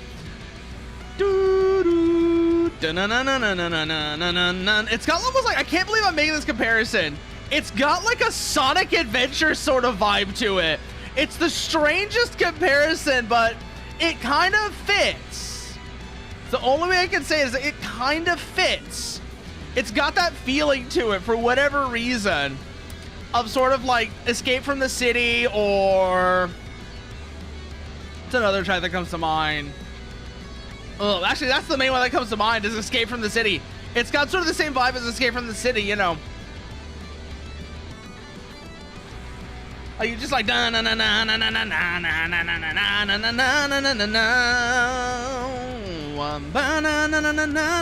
na na na na? It's that little flourish right there. Oh, the lick right there. That does a lot of the heavy lifting on making that, on giving that feeling. Dun dun dun dun dun dun dun dun dun dun dot dot dot dot dot dot dot dot dot dot dot dot. Dot, dot, dot, dot, dot. Okay, let's see. We've got LCAX in the area. Too close for rockets. We're going to ignore that because it's not really an important target. They're mostly just there to bulk things out. I think I need to go back and set them to hold their positions as well, though. Because the fact that they're doing that is a little bit of an issue. They're supposed to basically just be floating out there. So I'll have to look into that and see what's going on with those. No, that's the range observer. Okay, targets are coming in now. Rocket away. I don't know why it really wants to lock onto that HL. Oh, that's why. It's because I had the diamond. I had the spotting, the designating diamond pointed at the truck. That's why. Next one away. Target is Lays. Engage. I should I'm kind of thinking of what other kind of target types I want to add to this. Because I feel like some of the islands are just a little empty. And I don't know what to add to them to fix that. Like, I'm not entirely sure what to add to them in order to make the islands feel less empty. Especially because I'm trying to think of like target types that would also work if I was to make them into actual missions. And that's the big thing. Is how do I set this up so that I can make it feel like an actual mission? And until I figure that out, I'm not entirely sure where to go with it. Rocket away. Auto trim is being naughty. Stop that. Stop pitching the nose down. Okay, good. It's settled.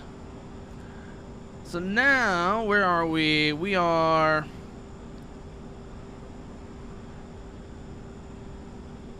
over the bridge that connects Opal and... Actually, you know, even if these aren't even if these don't really work as range observers, they do work fairly well to mark the ranges. I just realized. So they don't really like show where all the targets are, but they do. They don't spot all the targets, but they do mark where targets will be. But now that I'm thinking about it, I could probably do that better with. I could do that better with waypoints. Actually, now that I'm thinking about it, so I may want to look into doing that. Is instead of having that, just set those as waypoints. Even then, though, that does kind of make certain weapons kind of awkward to use. You would need somebody else to go and fly out and designate. That kind of works, though. That kind of works if you've got multiple people flying the range, then. Because then, you know, you've got the observer. Ooh, that kind of works. Now that I'm thinking about it, it's a little weird, but it kind of works. It kind of works now that I'm thinking about it. You would have to have somebody flying, like I said, you have to have somebody flying as sort of like the observer, and then somebody else flying to actually make the shots. And you could actually have that be like the evaluation is...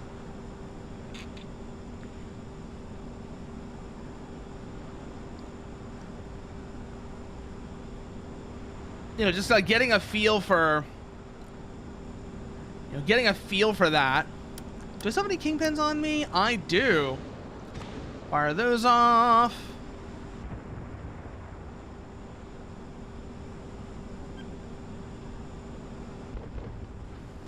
Let's see what kind of damage we've done to this dynamo so far. Oh, the bow on that's not having a good day.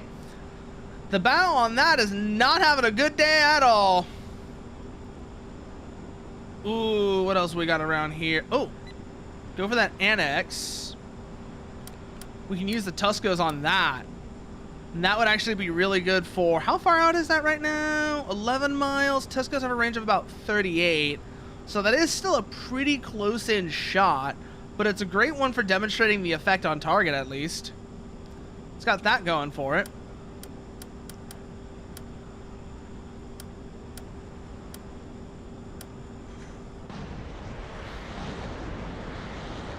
Okay, missiles are away.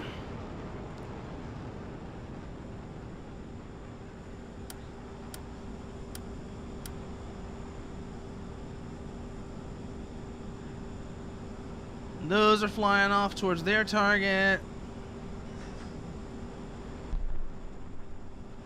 Did that even hit? I'm curious now. Did those hit? Don't think they did. But, oh, those definitely hit. Let's go see how much damage that did. Let's go see how much damage that did to the Annex. Especially now that we're getting into the range where we can start lasing it as well. Which, that would actually be... Ooh. Ooh, now I'm getting some interesting ideas for... I really think... Actually, no, I know what I'm trying to say. I was like, I don't know what I was trying to say, but I just figured it out. The fact that we've got buddy lasing and such implemented now has really got me wanting to see more laser guided ordnance, particularly stuff like artillery from ground units, where as the player you could go in and laze with that. That would actually be really, really cool.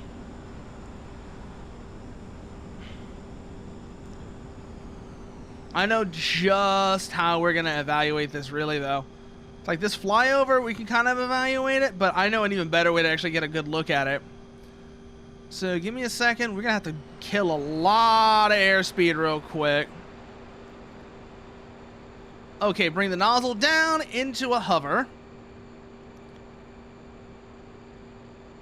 Stall.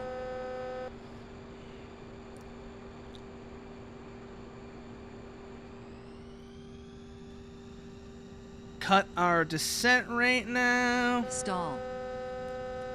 Don't you stall on me! We're in a hover now, you understand? Hover! We're hovering! Stall. We don't need to worry about AOA. We're not flying forwards. We're hovering.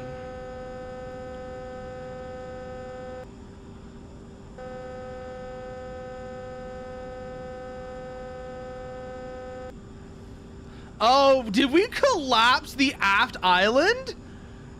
Is it like tilted? I think we might have collapsed the aft island, or at least compromised it structurally. 2 Tuscos actually does a lot of damage. Wow. Boop. Onto the water. I want to get a closer look, though.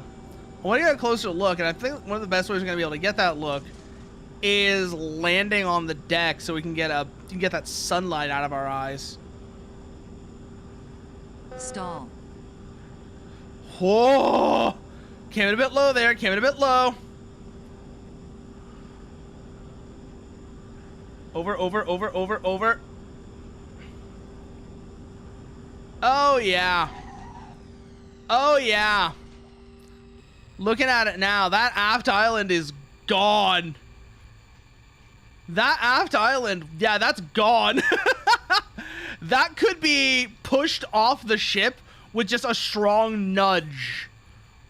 I want to see if we could do that actually without crashing. I'll have to do this very carefully. Airspeed management is going to be a really important part of this, but I'm wondering if it's going to be at all possible. I'm up to it nice and slow and see if we can't nudge it off one way or another.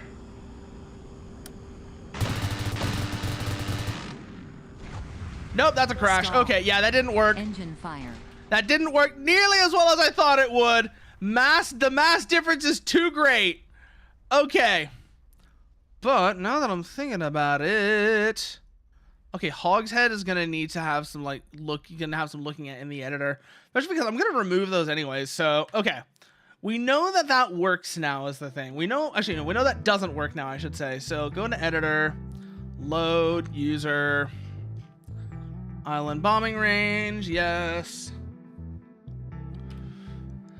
And let's get rid of these radar trucks, or at the very least, either remove them or set them to neutral, depending on which ones they are. This one can be removed. This one can be removed. Because they don't actually do what I was hoping they would do. This one can be removed. Are there any here? No, there's none on that island, so I don't need to worry about that one. There's none over there. This one can be removed. And this one can be removed. Still really wish there was something I could put here that would make these more visible. Because right now, that is a bit of an issue. What if we set... no, that wouldn't work. Is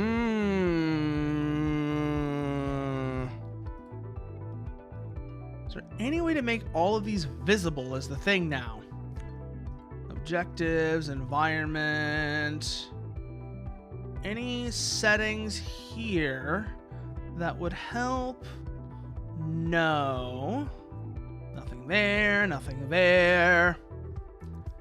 Nothing helps there either. I kind of figured there wouldn't be, because it's all just going off of how sensor stuff works. But let's just give it a look. I wanted to give it a look just to see. Okay, so return to editor. Let's just set some waypoints. Let's set some waypoints so that we can do it that way.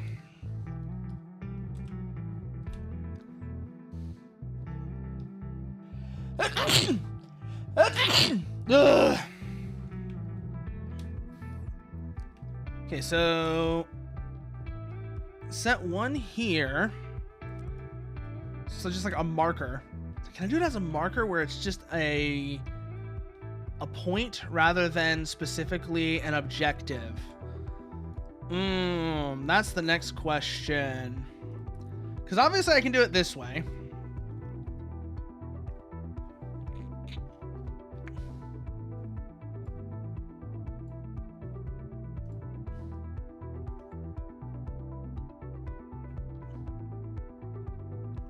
Delete. Yeah, no, I can't really do it that way because otherwise that'll start making other things act up. Ugh. It's like I wish there was an easy way to just have objectives be markers rather than objectives. But okay, whatever. I don't know how well that's gonna work. What else we got around here? Tank Busters 2. Let's go see what this is. Let's go and see what this is, shall we? Cap SBGA, sure. Starting in Agripol. Compass. In Weapon Bay. We're going to probably keep that as it is, unless we want to go to the 268s. Let's go with the 268s. Let's go...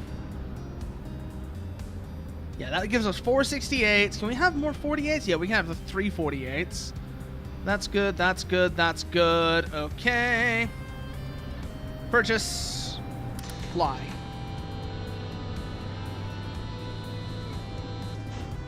Night vision is probably what we're probably gonna want night vision here, so go over to that. And start our taxi run.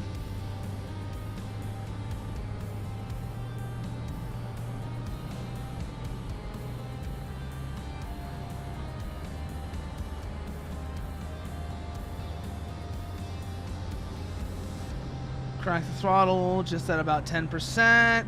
Use our brakes to keep that stable under 30. And just work our way up to the runway. Enemy aircraft should be launching now. Seems like it's going to be an interesting mission overall, though. Bring ourselves over onto the runway.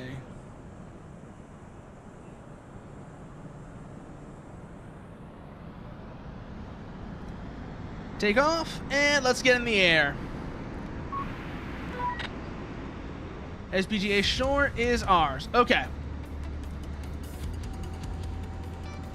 So, SBGA Shore is ours. What's next objective?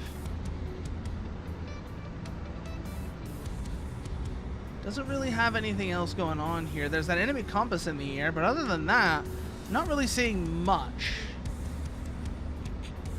We're gonna find out, though.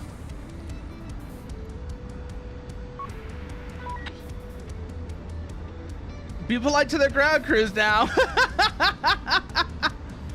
Oh.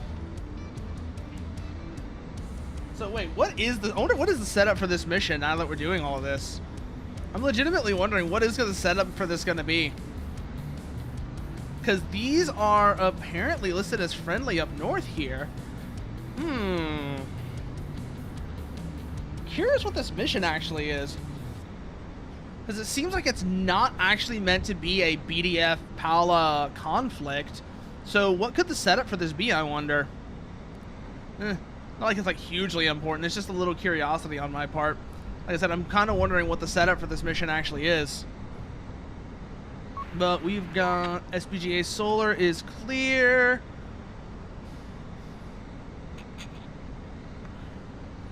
Compass is there. APC Anvil there.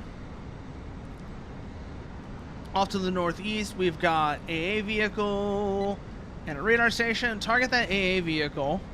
It's about 12 miles out, which puts it in range for 68s. Okay, launches are out. Ooh, this wind is nasty. This wind is nasty right now. I can feel that buffeting actually hammering us. I can feel that buffeting hammering us. Like you just feel the turbulence as we're trying to even do like a slight turn. Watch. That little that's just the air turbulence coming in on us, and that's not pleasant. That is definitely not a pleasant feeling. What have we got over here? Looks like factories over there.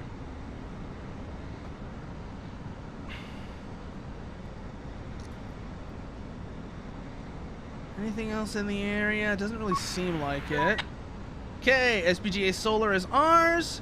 Let's keep moving up then. Or keep looking around, see what else we got. Push the enemy out of the aviation complex. Pascali plains are clear. Mountain Stronghold is clear. Let's see what we got here then. Pascali plains.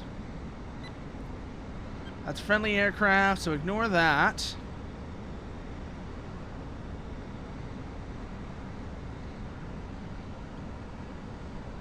Let's see what we've got. Planes are that way. Mountains are this way. Both have been cleared. I guess we're just waiting on ground forces to reach them, so we'll just hold off on that. Once they do, I'm guessing that'll count as those areas being clear. Anything else in the area that needs to be concerned? Oh, we've got hostile ground vehicles over there. Way out, about 20 miles out. So we're going to have to close the distance a bit before we can engage those. We're probably going to want to wait until we're within AGM-48 range as well, just so that we can add to the volley, up our salvo size, and that'll help with dealing with the fact that they're both AA vehicles. So bring ourselves in and then go from there.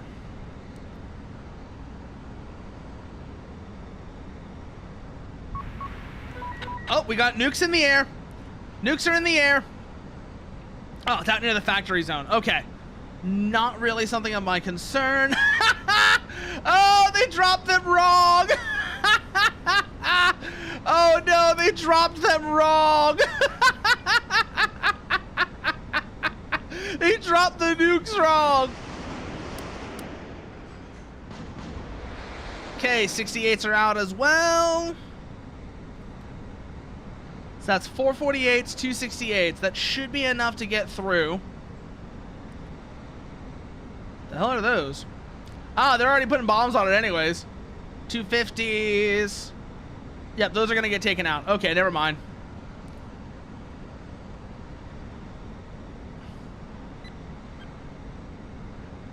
And they're engaging the factory over there. So we can RTB. What that tells me is we can RTB and it won't be that big of a deal. So let's see. Nearest airbase is SPGA, so we'll probably land there. and then come back around, because the runway on that should be clear. If it's not, I'm gonna be a little annoyed, but that should be a clear runway, which will give us a nice, that'll give us good clear landing, and we'll go from there.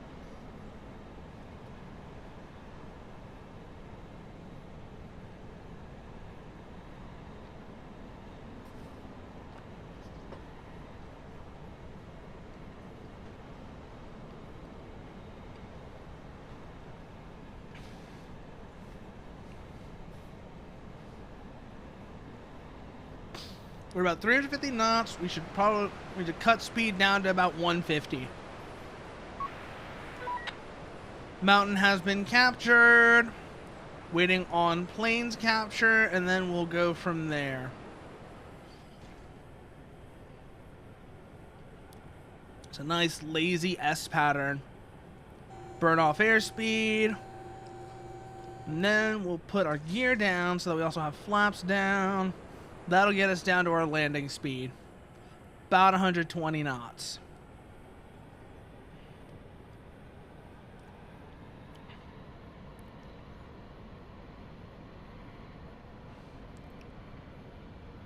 Coming in on SPGA.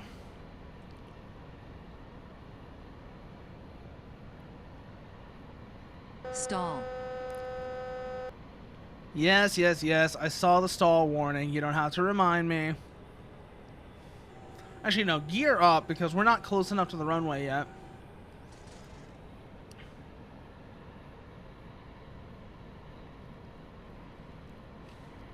No, night vision doesn't really help us here. The problem is it's cloudy, not dark.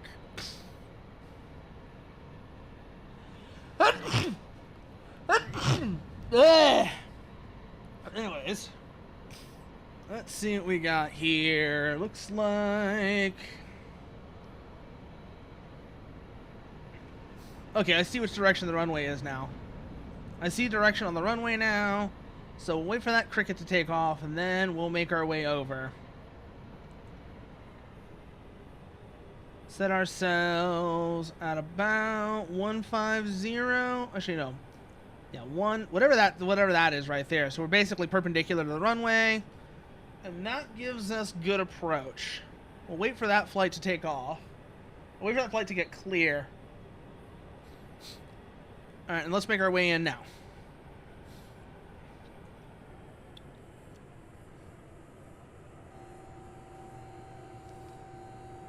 All right.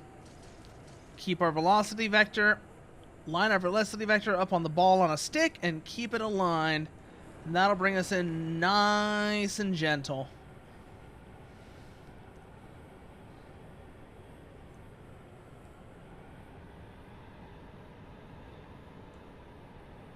Go for about a 2.5 degree glide slope. Like so.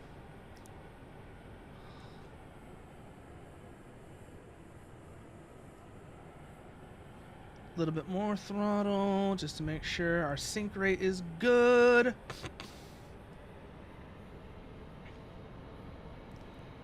About 95 knots.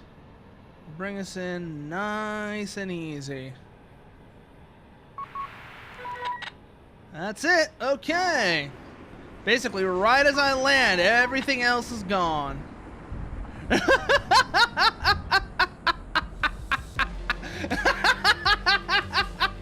Oh, that radio message at the end. Oh, that's good.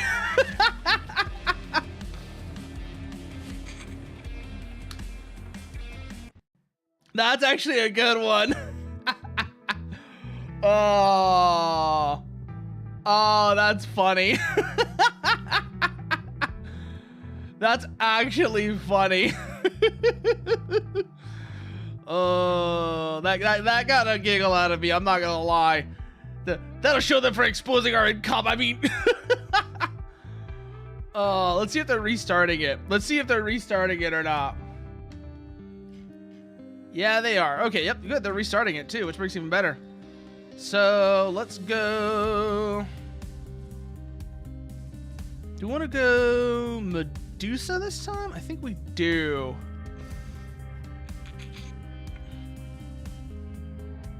And then we'll put a radome. Keep those the same, keep those the same. Actually, no. S2's here, so we have some pocket sand. Pocket sand! And then get ourselves up into the air as before.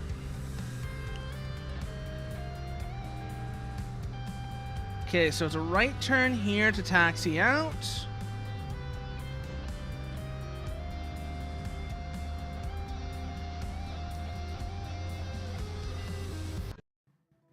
Ah, they ended the game. Okay, never mind.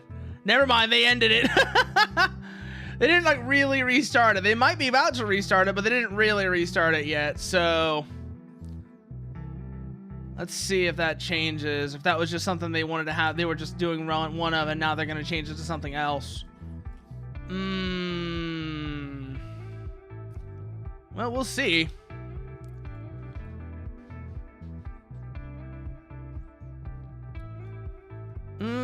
Let's see. Nothing new coming up. Free flight invasion. What is this? Actually kind of curious now to see what this actually is. You know, let's go with that. Okay. And then we'll start from Sandrift. Rankings are still the same. Go with one of these. Go with an Ifrit.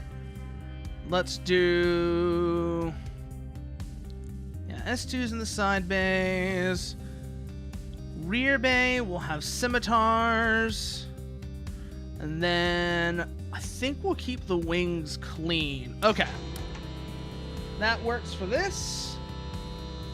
So now, get ourselves out there. Start with the scimitars. We're going to see what we can engage from out there. See how far we can engage out with these.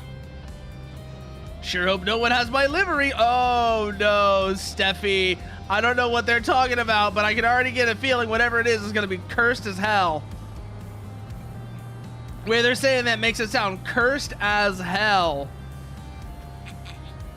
I do not like the way they're saying that. I don't know what they're flying though, so hard to say what it might actually be, what the livery they're talking about might actually be.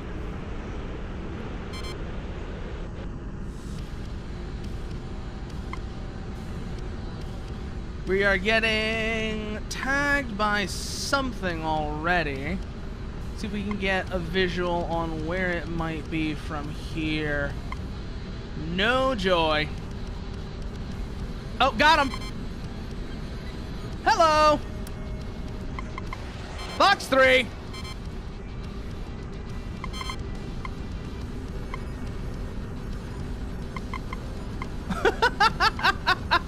They are already having an unpleasant experience. I can see that from here. We're gonna get him. We're gonna get him. No good. Okay. Box 3. Almost in the no escape zone for S3s, S2s as well. So keep on the pressure. Da na na na na na na na na na na na na na na na. Box 2, box 2.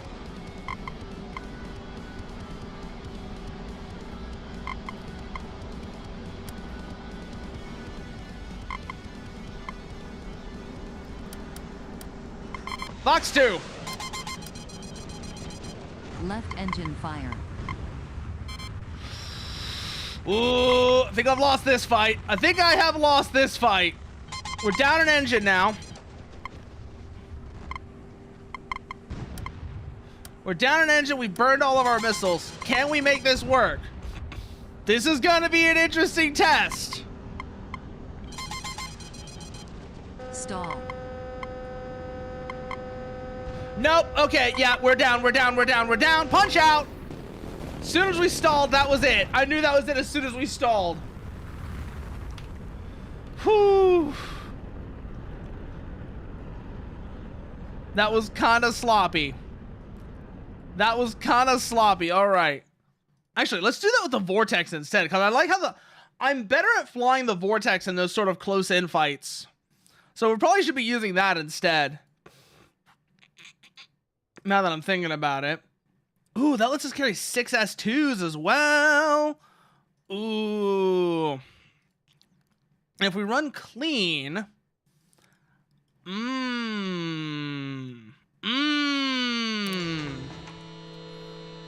Like in a lot of ways, yes, the Vortex is definitely not as good as the Ifrit, but that sort of very close in sort of fight there, the fact that you have the nozzle control on the Vortex, I love the way that that feels.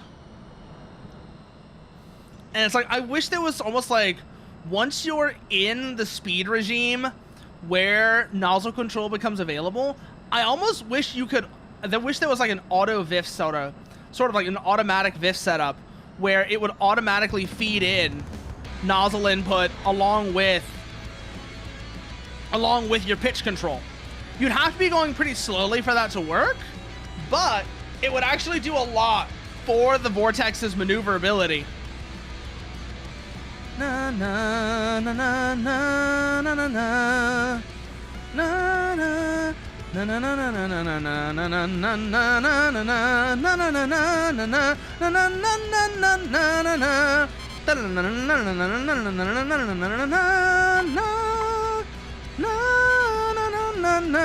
na na na na na.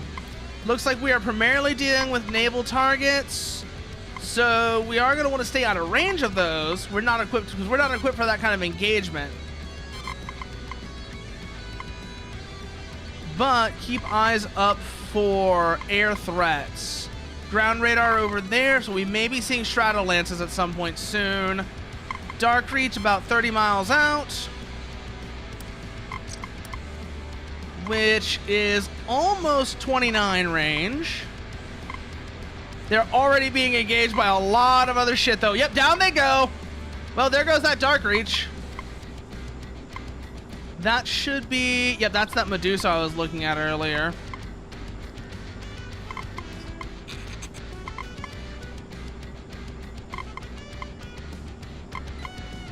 Those are ARADs.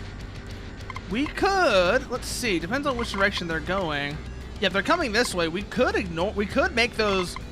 We could piss off that Medusa, actually. Intercept their ARADs and watch them just have to deal with that. Here's an idea. I don't know what those ARADs are aimed at, but whatever it is, it's part of our air defense, so it just makes sense for us to intercept them. Denied. ARADs denied.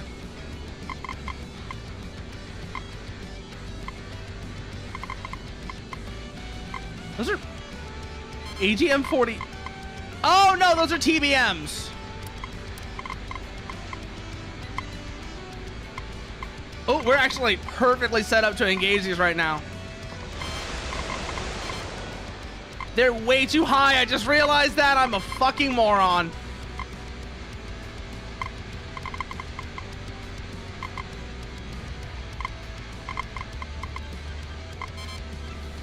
I forgot how high pile drive. I thought those pile drivers were already in on their dive. So I was going to try and do that. I was going to try and go for those, but no. No, they're way higher than I thought they were. They are way higher than I thought they were. Where are those headed? I'm not going to be able to engage them wherever it is. Well, I think that was a, yep, that was a nuke.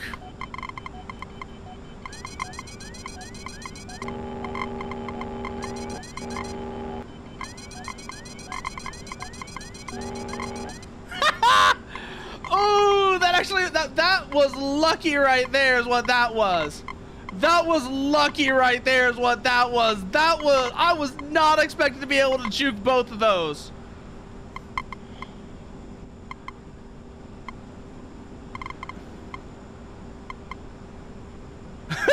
What the fuck? I want whatever mechanic gives the Dark Reach the ability to blush.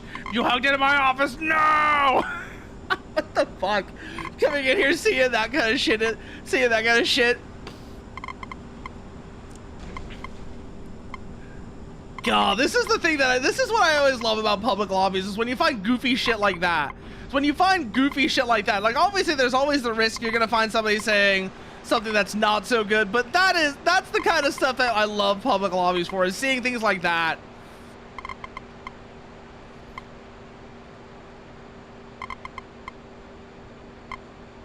Still no idea where those pile drivers were. Oh, God. Denied. But I'm in a very vulnerable state right now. Throttle up, throttle up, throttle up, throttle up. Viff. Stall. Engine fire. Fuck. Ugh.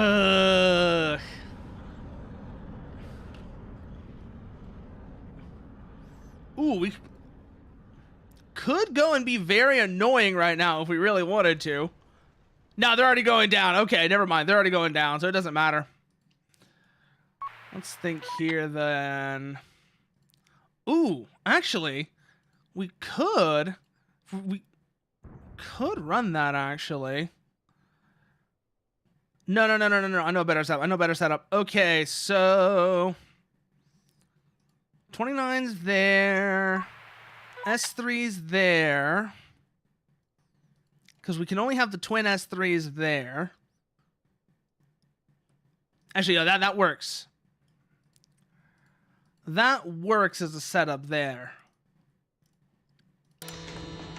Where is that nuke bound to? So they're just nuking the shard. Okay. I wonder if that one's gonna make it or not. Considering how many I've seen that just get absolutely obliterated. How many nuke jobs I've seen go wrong just already today.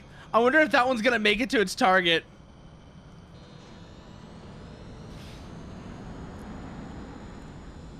I wonder if that one's gonna make it to its target or not. Or if it's just gonna smash into the ground before it can initiate.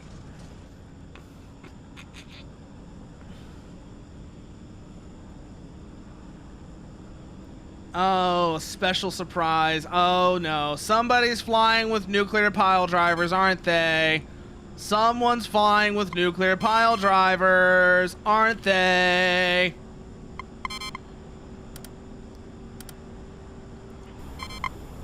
As we got 429s, 4 S3s now.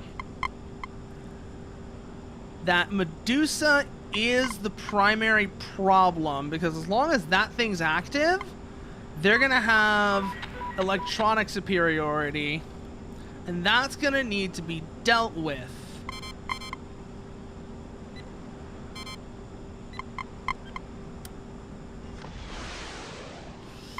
All right, Fox 2. Fox 2.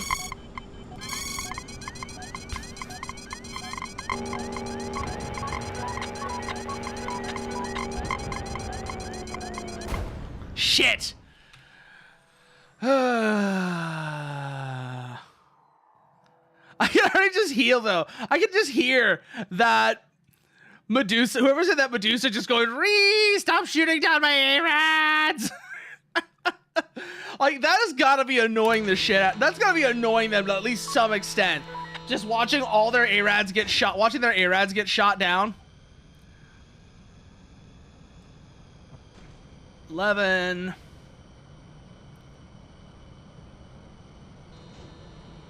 Yup. It's pile drivers. Not nuclear ones, it seems like, but it was, in fact, pile drivers. Okay, that was a nuke. I don't know where it went, but that was, in fact, a nuke just now. I could see the glow from here. Whatever that hit, yeah, that was a nuke. I don't know where it landed, but you could just, I could tell that was a nuke just from the glow. The fact that it was like suddenly just bright all the way over here. There's only one thing that does that, and it's instant sunshine from a can.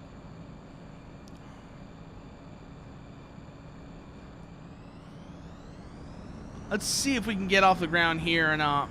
Oh, yeah, this will work.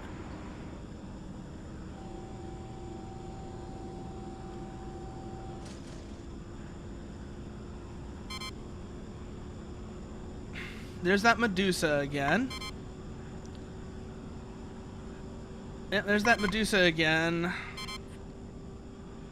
Already getting us pinged.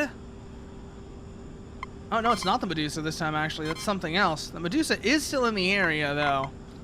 Because almost certainly no one has shot that thing down yet. That's a helicopter. That's ground radar.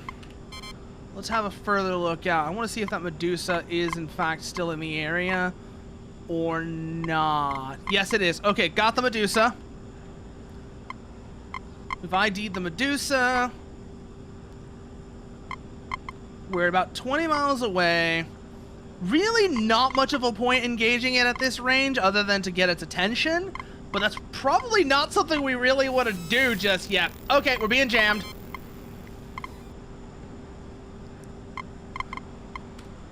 Radar off. Going off optical tracking and data link now. Does mean we're going to be a little bit more vulnerable to other attacks, but we have enough friendly radar coverage that it doesn't really matter, I don't think.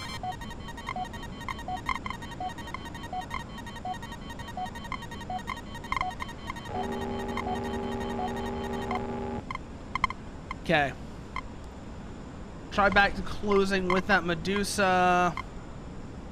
Because like I said, not really much we can do about the Medusa. Not much we're going to be able to do effectively while that Medusa is still in the air.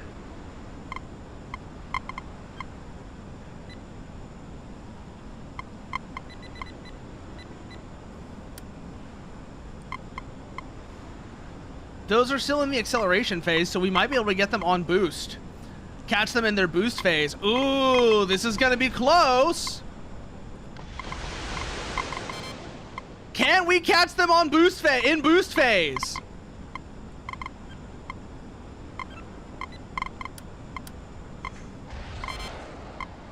Can we catch them in their boost phase? Doesn't look like we're gonna be able to.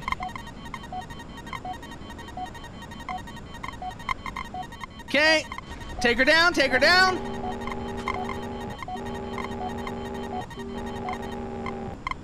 Okay, we're clear. That would have been really, really fucking funny if we had been able to take out those TBMs in their boost phase, though. I could just imagine that Dark Reach pilot, the guy who did that Dark Reach, losing his shit after like watching the TBMs get intercepted on boost. On their boost phase. Because that was actually pretty good placement to try and do that, too. We were in pretty good position to actually try and do that.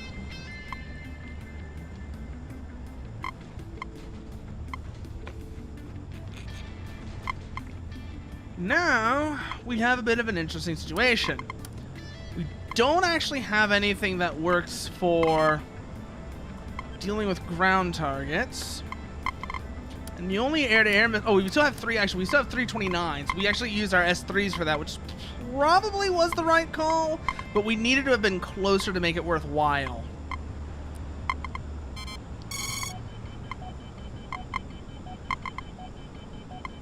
Okay, turn to the notch.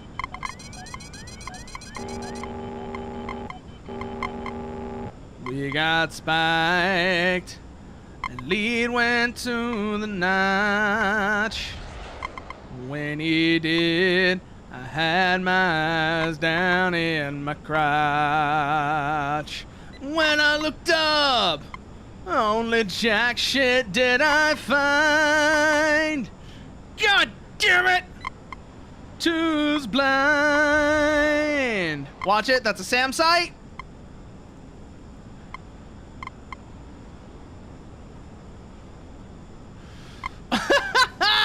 Somebody else got it, but still.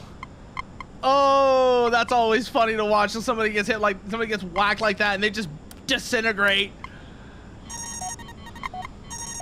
Okay, we are turned cold, so don't really have to worry about that. Kinematics will take care of it for us.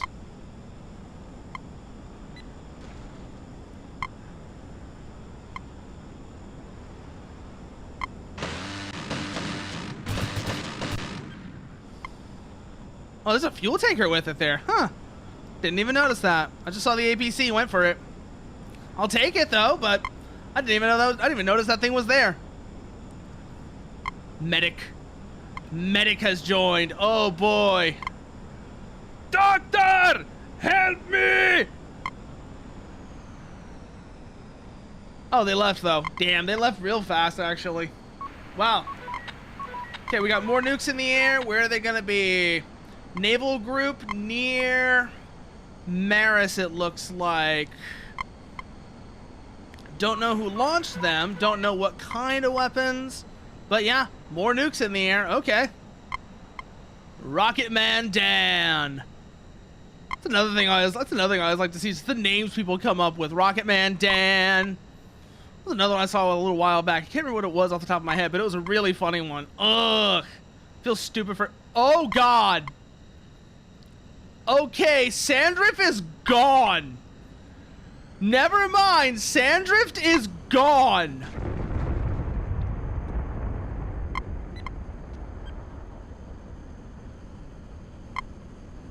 So, we're not landing there now.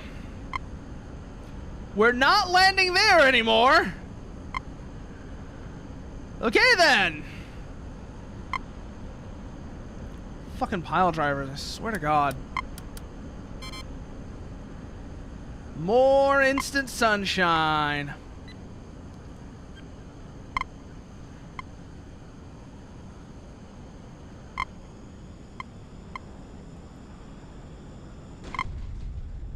We might be able to get these on their terminal. So I'm gonna try and go up and actually do that.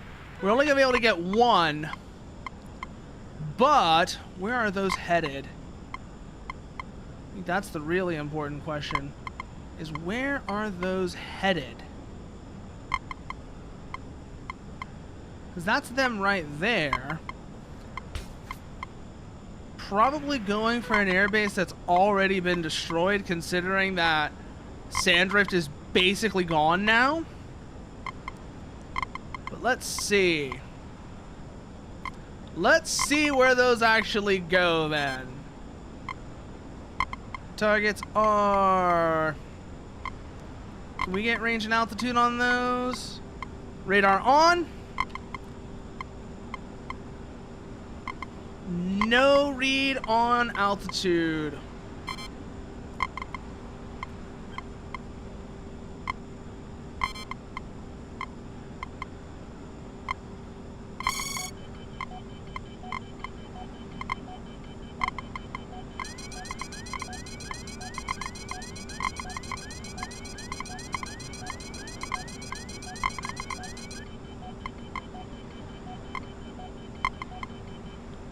Yep, that's kinematic defeat. Second one inbound. Whoo! Ooh, that was close. Ooh, that was a close one.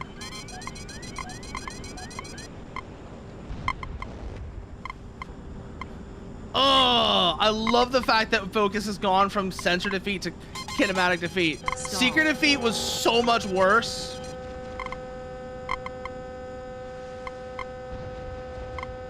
To actually deal with Vif.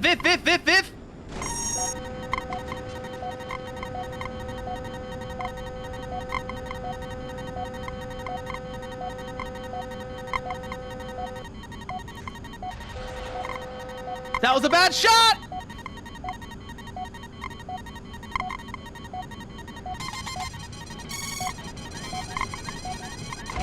Oh God, just everything coming my way now. Literally everything flying at me at that point. Jesus. Okay, so Sandrift and Dust Bowl are both gone. Vigil Key is gone.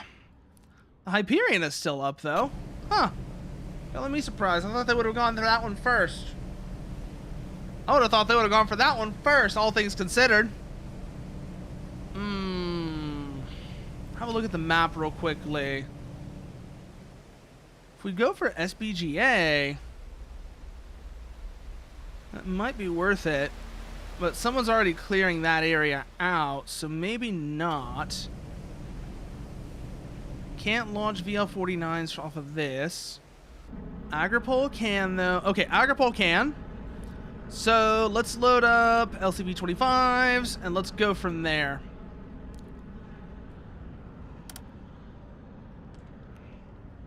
Engines on. Auto tilt disabled. Wait for RPMs to stabilize. Good.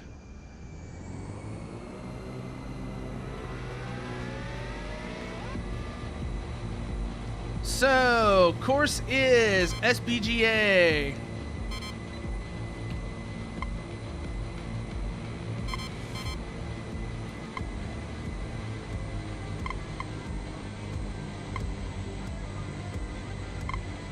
Gonna bring ourselves in there, see if we can't get that under our control.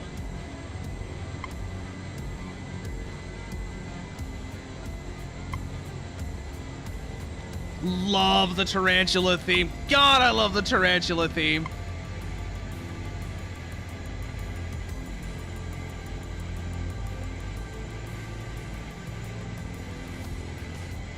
Bring ourselves over. Gonna try and stay a nice low skim until we reach there, because that is gonna be that's probably gonna be a pretty hot LZ, regardless of all the effort that's been put into clearing it.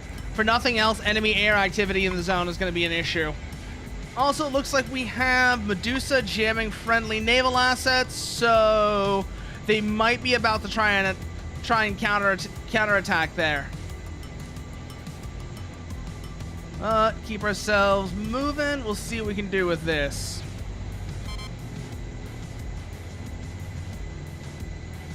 Staying low, staying fast until we get onto target zone. We're gonna have to do very sudden deceleration on that as well before we make the drop. 7.5 miles to target.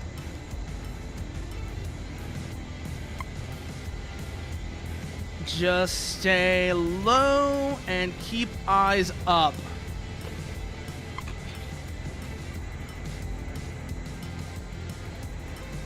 Whew.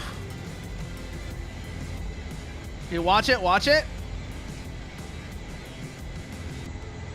Friendly air asset is down, but so is hostile. So is that hostile one. So just keep moving along. Looks like we've got some kind of air-to-ground missile there. Oh, those are just Stratolances, huh? Well, I was looking at those. I thought those might have been like Tuscos or something when they were coming in.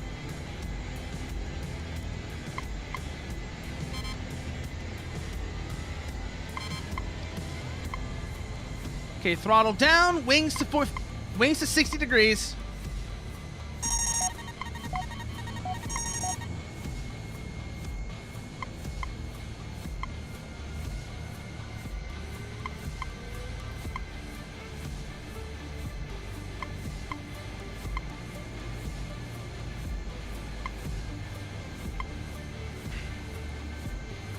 Bring them down to 90. Gear down.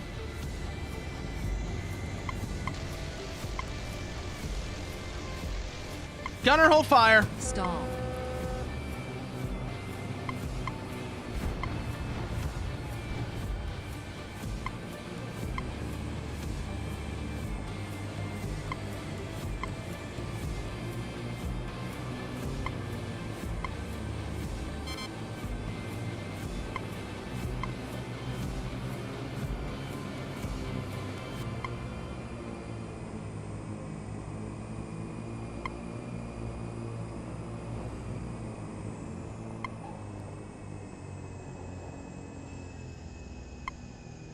Ground forces are in zone.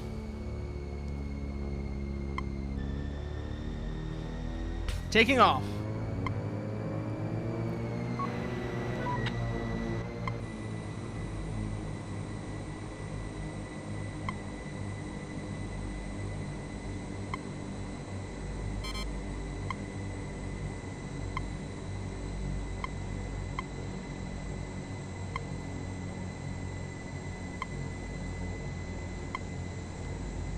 Good. Now we've got SPGA under friendly control. We can move around from there.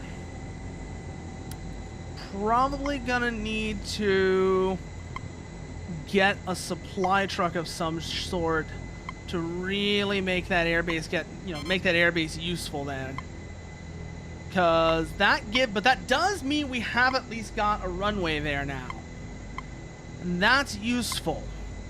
So we'll need to focus on how we're gonna be, like I said, we need to focus on getting to, actually, maybe let's see if we can do, like, land at the Hyperion, if that'll resupply us or not. If it does, that works perfectly. If the Hyperion can resupply us, that works perfect. So let's see if it does or not.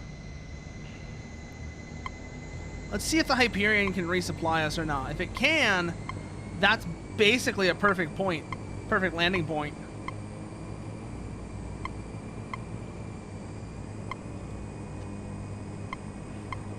We're gonna find out, though.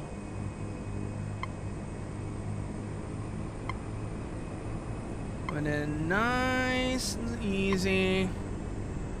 Gentle, nice, easy, gentle landing.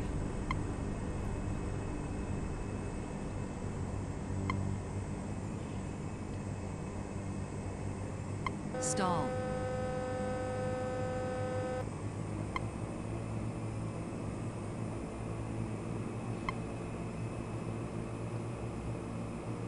Yes, okay, good.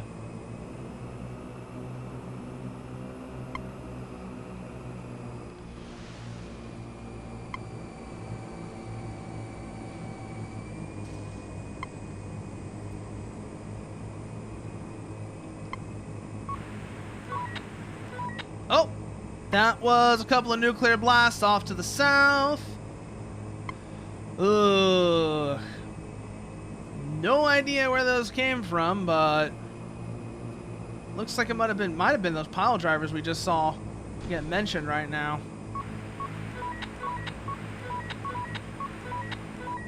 So we're gonna have to make this quick if we want to land on the Hyperion.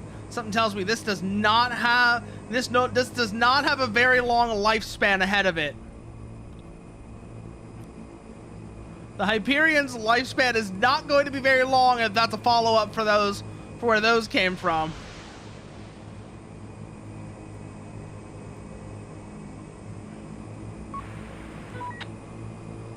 They really, really don't like this Hyperion being here. Wait, no, I had gear down already. God damn it.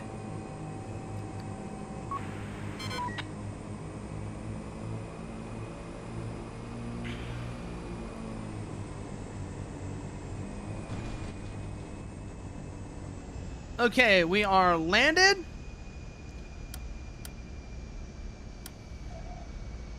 This can't resupply the... This can't resupply the Tarantula, but that's fine. Okay, no, those nukes are not directed at our carrier. Okay. Enemy carrier up to the north, and air bases up to the north. Okay. I wonder, actually, if we can bring anything over here that can repair this. Don't know, but let's go from there. Grab that. I'm thinking ATP ones on stubs. No, ATP ones in here. Linchpins here, and then otherwise we're good to go. Okay. Engine start. And let's get moving.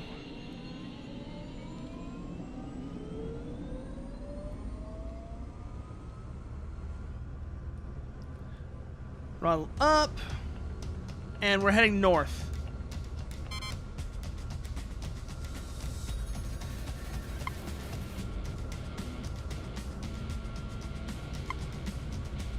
Set ATPs as our selected weapon. Okay, remember to put our gear up as well. That's another important thing. Remember to put our gear up, because otherwise it's going to be a little weird trying to actually fly around without it.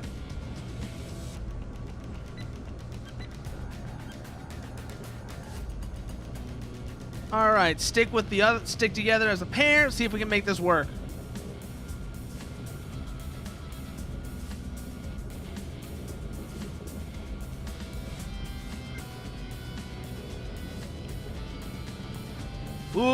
that was a blast off to that direction. That was a blast off to our left. Again, no idea who. No idea who sent that one off. Well, actually, no, we do know who sent that one off because I just saw. Now we just saw who it was. Damn Dark Reaches.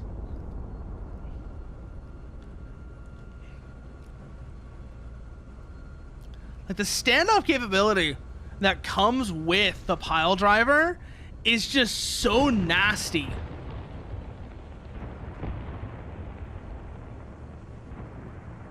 And it's almost like a coin, you know, it's almost like a switch gets flipped. Once the Stratolances are gone, it's like when the Stratolances are still alive, the Dark Reach is super vulnerable and has a lot of weaknesses. Once they're gone though, especially with the new missiles, with the TBMs, it becomes the crushing finger of, they just become the crushing fist of God. So I think one of the reasons why people want to see something like an air deployable Stratolance, so that you actually still have that ballistic missile defense capability even when your original Stratolances have been removed.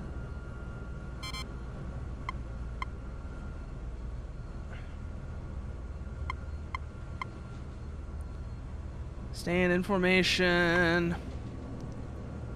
Keep things nice, low, and fast.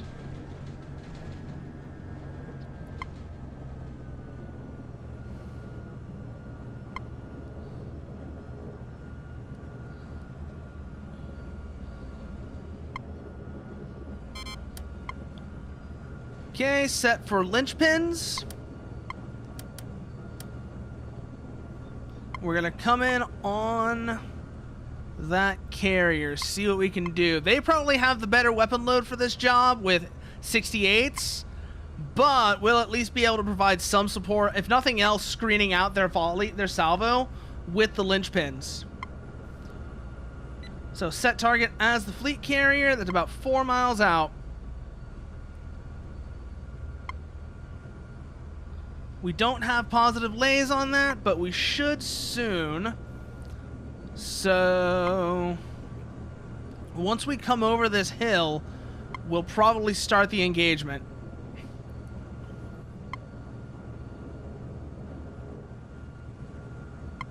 Anything in the area? No, just looks like the carrier's own self-defense missiles launching.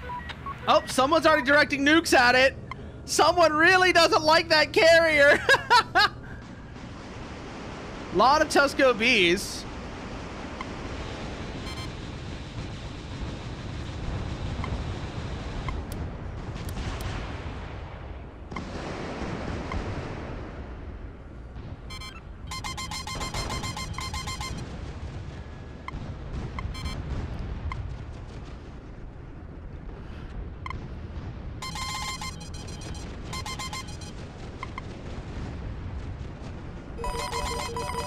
Who the fuck fired an optical at me? Right engine failure.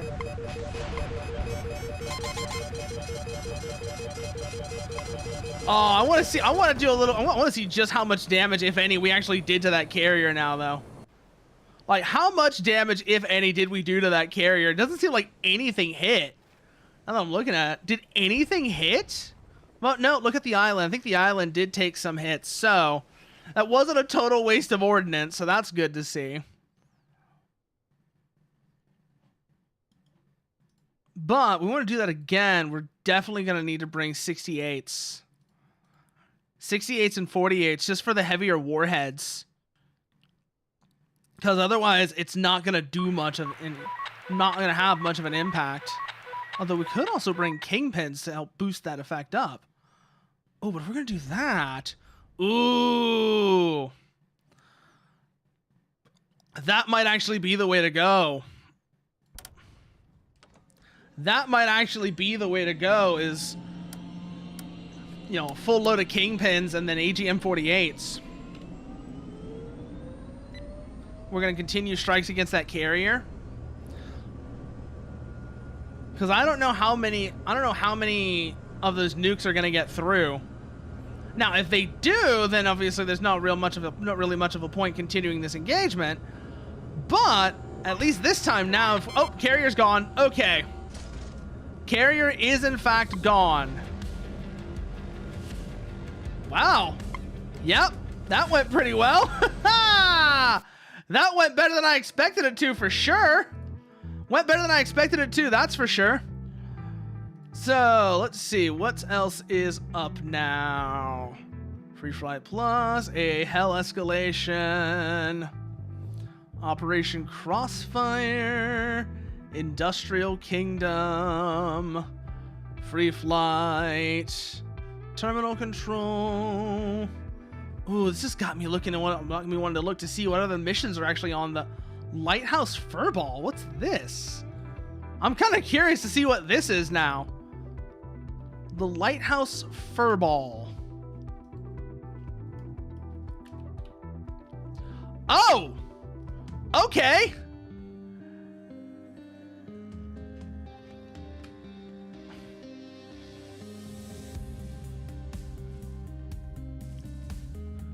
That is definitely a... Oh god, it's literally the thing from Ace Combat 7. It's literally the...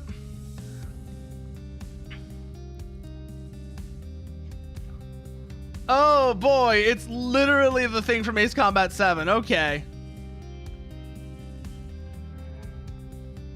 Well then. Well then. This will be interesting, if nothing else. Furball, so it is in fact guns and IR only. Ooh. Ooh, guns and IR only. This will be interesting.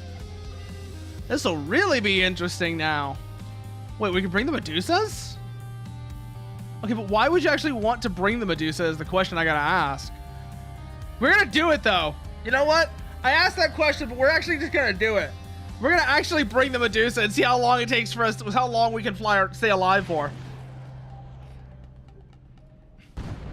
Medusa, fly. Let's see how well this works. Let's see how well this works. Not even gonna bother with the ski jump. We're not even gonna bother with the ramp. Because the ramp, trying to fly the Medusa off the ramp is generally not a good idea, I've discovered.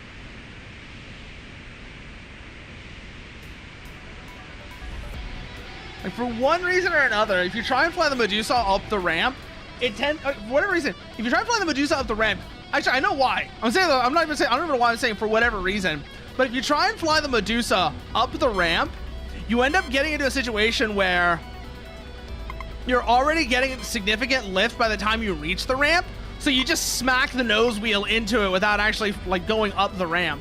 So it's not really useful, especially if you have auto vector turned on.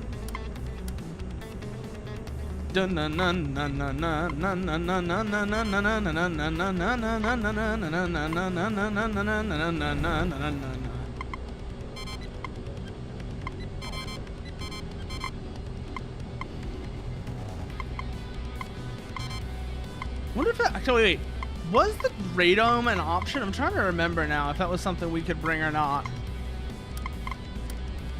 Don't actually remember if it was.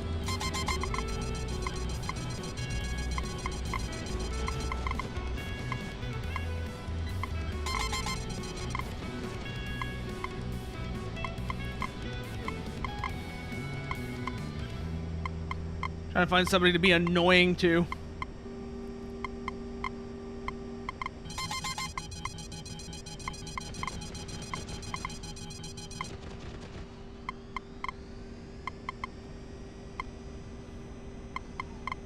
Hey, motherfucker. Pocket sand!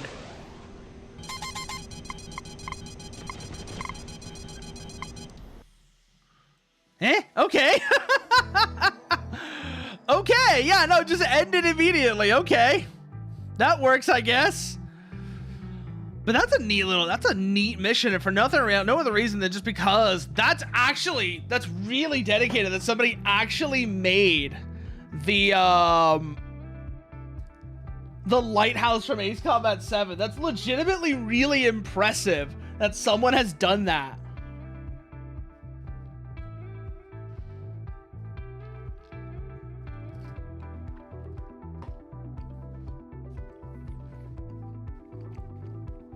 I don't know what all it, I don't know how detailed it is inside because I wasn't able to get close to it. But that's legitimately really cool. That somebody actually made the AC7 lighthouse. I've got to give credit where credit is due. That is a legitimately impressive creation. That is a legitimately impressive creation. But, you know, I think we might actually just call it here. I think we're just gonna call it here for today. So let's see who's on we can raid into. Who's on we can raid into that we haven't raided in a while? Oh shit! It's Cubalt's birthday. That's right. Let's go raid the sheep. Let's go raid the sheep. Let's say happy birthday to Cubalt. As always, you want to see what I'm up to? These are all the places you can find me off stream. And let me get that on the YouTube side as well. There we go.